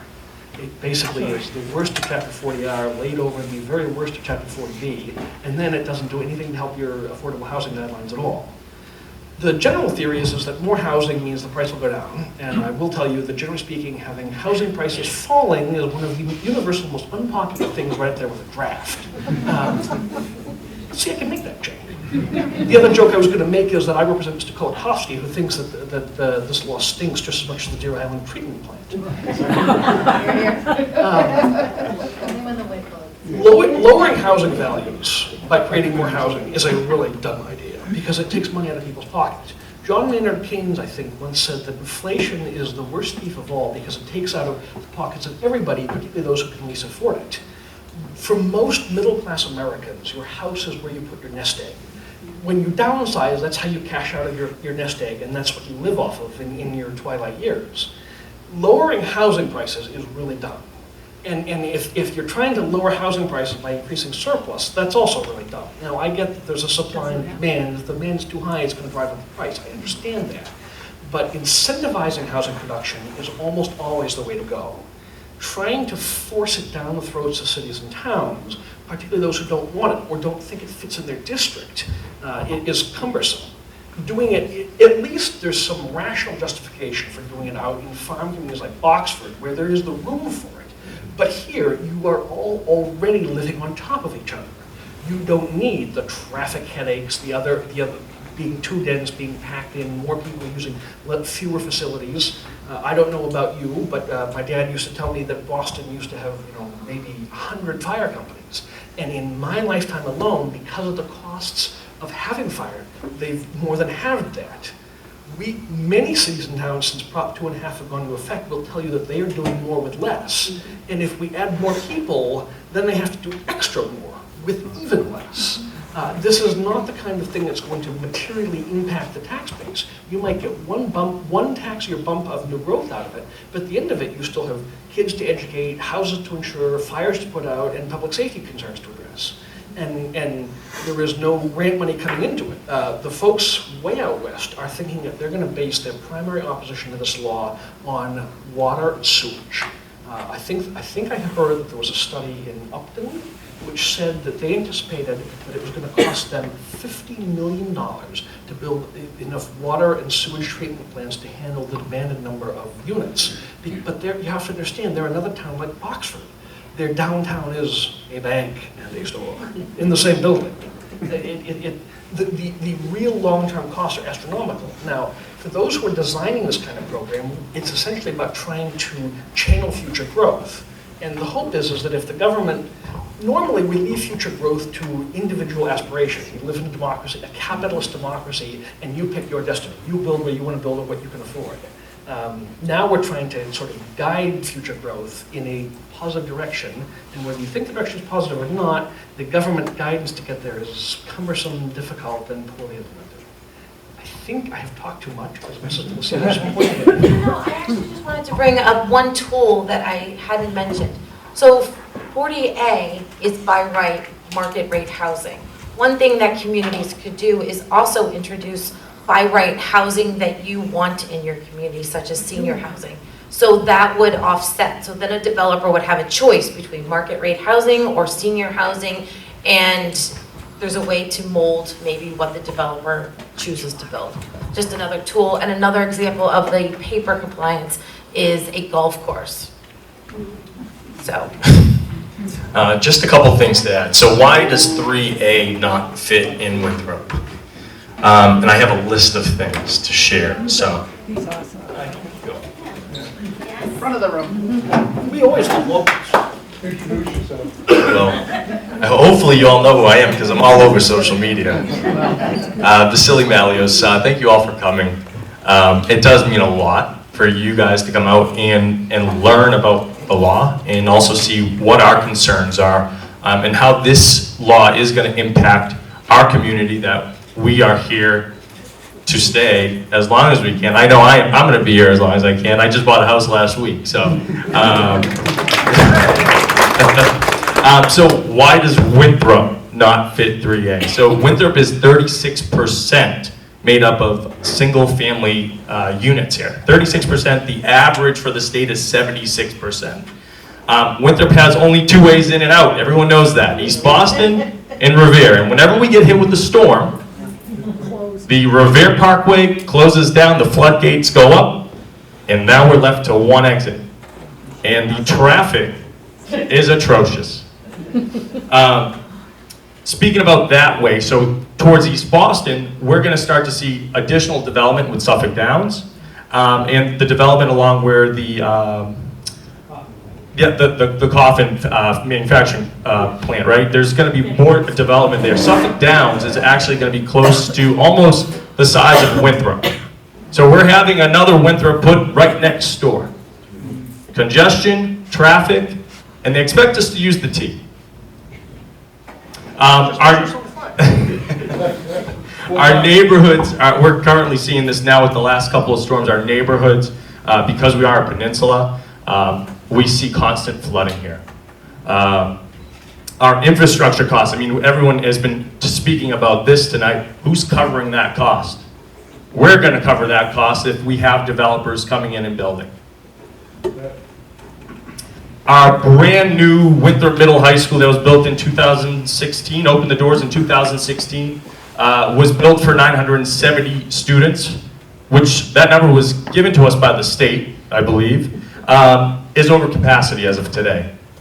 Currently, the Winthrop Middle High School, per the Department of Secondary Ed, has us listed at 1,018 students. I believe in December we were closer to 1,030 students, with no restrictions on the families, no age limits. That does not stop us from having additional families coming into town if a developer does build. And just remember, they're all going to tell you it's about zoning. It's all zoning. But down the line, it will be to build, and then it's going to repeat. It's not the end. So when the CBD was, our Center Business District was rezoned, there was a community outreach group that did some research. They hired an attorney, etc. And they actually received this report from 2005 from the Executive Office of Environmental Affairs, the EOEA. I believe the name has changed today. That stated that the town of Winthrop was essentially built out with having only 3 acres of available green space. And that was 2005. 3 acres. So the only development or new projects we would see here in town would be redevelopment, which would mean we'd have to go up. Per UTIL, the consultant that the town had hired at first that was working with the planning board, they had stated 3 stories to 3.5 stories. I don't think we hit the 4 or the 5, but it was 3 or 3.5. So all of our new development, in theory, would be redevelopment, would mean we're going up, which means that your single-family home on Main Street, your neighbor could sell. Up goes because multifamily is 3+. It's not 2. It's not 2 units, it's 3+. They could go up. And you were so used to having a single-family home next door. And you look up, and now you have this 2-3-story building. Yes, sir. Yeah. It's 3 stories if you're not providing parking on the first 2 levels. As much as I hate the development that's been in Everett and Chelsea, I think they look like canyons of apartment houses. At least they are providing 2 levels of parking under the building. And those buildings aren't just five stories. Those are 6-story buildings with 2 stories underneath. So you're not gonna see a 3-story building including, parking underneath. And we don't have the room for parking. And with 3A, there are no parking requirements, correct? They discourage. Okay, they discourage them. What we're being told is that people are gonna start taking the bus. Really quick, I did this at the town council meeting, I'm gonna ask here, how many people took the bus to this meeting? Fantastic. Okay, just checking. So we were deemed built out in 2005, where it's now 2024. Winthrop is 1.6 square miles. Our density is 12,073 people per square mile. We live on top of each other here, which we kind of love. We do see hardships. We have our neighbors of Massport and the MWRA. And once again, I'll just reference that we do have surrounding communities like East Boston and Revere that are already developing, and they're developing at a massive growth. We're going to have a mini Winthrop very soon at Suffolk Downs, and we're going to be locked in here. Does anyone have any questions? I have one, Mr. Lee. Yes. So is Attorney Walsh still here? He's here. Yep, I'm here. Hi, Attorney Walsh. Hi, first of all, as Brian Tarrant said, and a couple other people, thank you so much. My great pleasure. No, truly, first of all, coming to Winthrop to speak to all of us is just awesome. And just really this huge effort you're undertaking. So just truly thank you, and your presentation was fabulous. I just had a question with regard to this motion to intervene. Yes. Because I know personally, have me sign on the dotted line to join this. My expertise is in real estate law. It's not in litigation. So when this says that we, as an unincorporated citizens committee, is that a committee that has to be appointed pursuant to our town council, or is that a committee just of citizens? I just want to make a clear distinction that it's just citizens opposed to our town. Yes. Okay. It is 5 people in the room who thought that half of what Mrs. Lucio said made sense, and they'd like to help. Excellent. As for getting to Winthrop, I will tell you that, see question, my parents actually worked in the ambulance in Winthrop. They met here, and I was telling my dad that I was going to leave an hour early to get here, and he said, great, how are you going to get there? And he said, I'm going to follow 145. And he said, if you know Winthrop well enough to follow 145, you don't need to follow 145. And I said, what do you mean? And he says, well, I work in the ambulance there, and every major intersection, every major street either changes name or direction. Even my GPS may have a problem. Yes, ma'am, in the back. You mentioned in order to be one of the 5 to submit that you needed standing, and standing to be part of the lawsuit. Can you explain that a little more of what they're asking for standing? Like they threw out your guy in the ugly shirt. What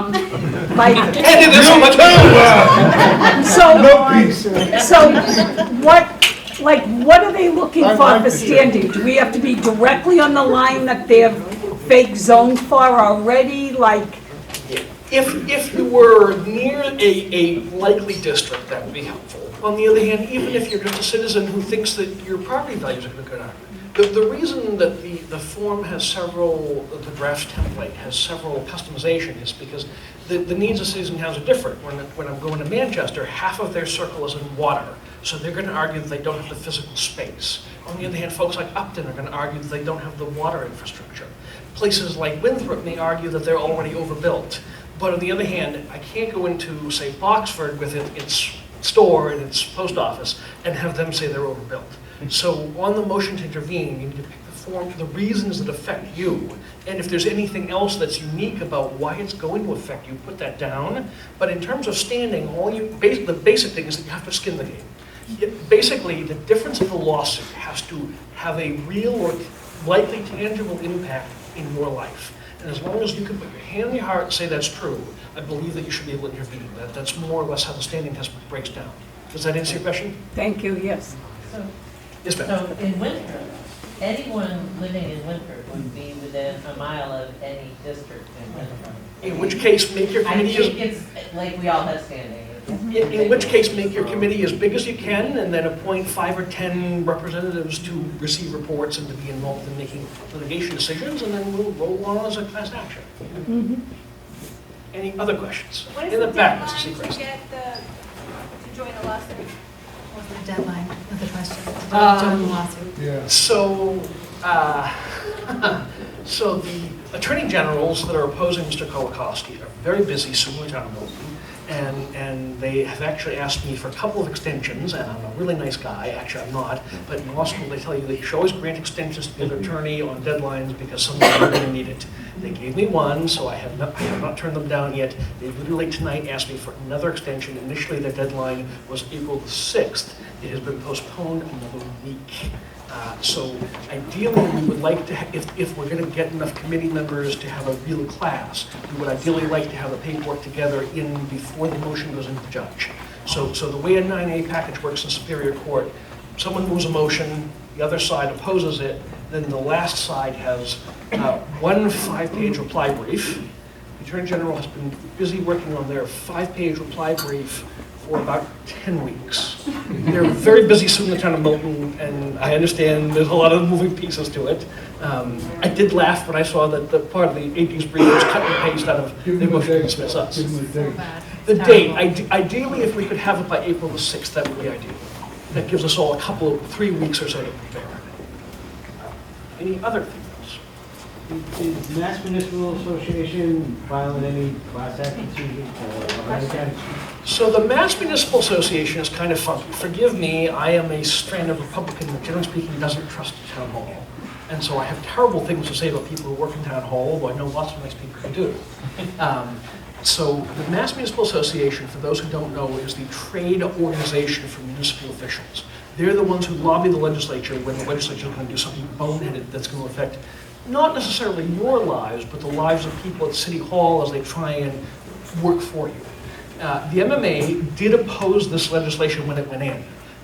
There's a slide that Mrs. Delcio cut from her last presentation in which the Mass Municipal Association, before Governor Baker signed the letter, wrote him a letter pleading, do not sign this, it is going to override and destroy local property use decisions. And they implored him not to do it. They also wrote several letters to the State Housing Department as they were formulating the guidelines opposing the one-size-fits-all thing. They have been, I wouldn't say they're vocal opponents, and I don't necessarily know that they're going to take a position since the state Supreme Court has taken the Milton, full bench has taken the Milton case. I would bet you there are a ton of amicus briefs. By way of reference, this guy over here in the most ugly Hawaiian shirt you've ever seen, he moved to intervene in the Milton suit when it was in front of the single justice of the state Supreme Court. And somehow in the middle of filing 2 rounds of amicus briefs from the pro-housing folks, like CHAPA, which is the Citizens Housing something or other, it's an associations for housing, they didn't manage to docket my motion to intervene as a party in that suit, which ultimately means I assume that we're going to be writing an amicus brief to oppose it. On the other hand, in the time that they didn't docket my motion, they managed to docket 2 different rounds of briefing from CHAPA and several of the other pro-housing organizations, for whatever that's worth. Any more questions? Well, any more questions first? Okay. All right. Thank you so much. My great pleasure. Thank you so very, very much. All right. Thank you. All right. In closing, have a couple comments here, including my my observations. Okay. So we heard about the case that's going on. It started with Rockport citizens, it's expanded to several towns since then. Anyone can join from this town. I have read it sounds like a 5-page brief that took 10 weeks. It is something I will stand by this on WCAT and with transcript reporters here, that it is something an L1 student would have written. It starts with there is an obvious housing crisis and does not address why. It includes references to a 2014 report that talks about why we need to increase our housing stock in the state to, I can't even remember, it's some astronomical number in order to support the workforce. and the workforce projections are based on numbers from 2014. We've had COVID since then. I work from home. No one took the bus here today. Thank you, Vasily, for mentioning that. That was amazing. Furthermore, the Attorney General is supposed to fight like cyber crime and consumer protection stuff and like actual crime, not going after people for having a democratic, fair election. We heard about like this NIMBYism idea. I just want to put that into context because there is a reason people are fearful of state governments coming in and meddling with appropriately local zoning rules, right? Like urban renewal had a massive, massive impact on people's neighborhoods. They saw highways going through their towns. Everyone knows the story of the West End. It had tragic, tragic implications, and everybody remembers that. So it's an odd way to put it, not in my backyard, but at the end of the day, it's from personal experience with this type of thing. And it hasn't happened since then for good reason. People fought back against that. And the neighborhoods that resisted are probably among the most desirable and most sought after places to live, not just in the state, but across the country. We also heard about unfair treatment. So denser communities are punished, communities are treated differently. Boston, the Cape, Martha's Vineyard, the entire western half of the state is exempt from this law. We heard about the cost of compliance. It sounds like $248,000 per year in grants is what we receive, and perhaps we've received millions. And if you account for every single solitary dollar that we've gotten from the state, rightfully so, it's taxpayer dollars that we pay into these. We pay this money and we get it back for our children, right? Exactly. So. But it sounds like it's a very tenuous argument to suggest like our students shouldn't be able to take art because we won't overbuild their town. I personally, I'll go back to my first comment. I don't think this is going to survive. I'm also an attorney. I dabble. Okay. I practiced for 3 years. Sometimes I go back and pay my IOLTA money to do good things, but otherwise I sort of dabble at this point. We also heard about this, what is this for? It's not about housing, right? If it was about housing, then our 70% multi-families would actually count, okay? The law has this lingo, multi-family housing. This isn't multi-family housing. This is meant for 3A apartment buildings. And there's a reason for that, right? These are big block apartment buildings that we simply don't see here in Winthrop today. But that's what these things are designed for, and it's a developer's dream. I love what somebody said earlier, including it also restricts our ability to even offer things for our own citizens, such as affordable housing. So yes, we can require that developers come in and make 10% of those units affordable, but you have to have 70%, 80%, sorry. You have to be at 80% of the median income in the area even to qualify for those houses. Okay, so in Winthrop, that means you have to make $70,000 a year. That's not somebody right out of college. That's not somebody that's, on a fixed income, and that's not what these are for. These aren't for Winthrop residents by any stretch of the means. At the end of the day, these are state zones. There are plans in the works to do more with these zones once you put them in. I promise you, there are meetings happening every single day to talk about what else we can do here by these brain benches, and I think MAPC is certainly one of them. It's all over their site about what they plan to do in these zones. They have a map, 3A suitability map that does that. This is more to come. I would say that like we have the benefit of being such a tight-knit small community. We've done a great job in the last election, and we've elected people that do represent our interests. They do want to hear from you. And I think for us, our best next step as a group is just to reach out to your representative. They do care so much about us, and it's just like a really unique situation. I think our town council president has even, really represented our views in his statements, and I think we're a unique community in that way. So we have the benefit of being sort of in lockstep with our representatives at this point. So I think we're very fortunate. And that's kind of all. Thank you so much for the conversation. Thank you so very much, Michael.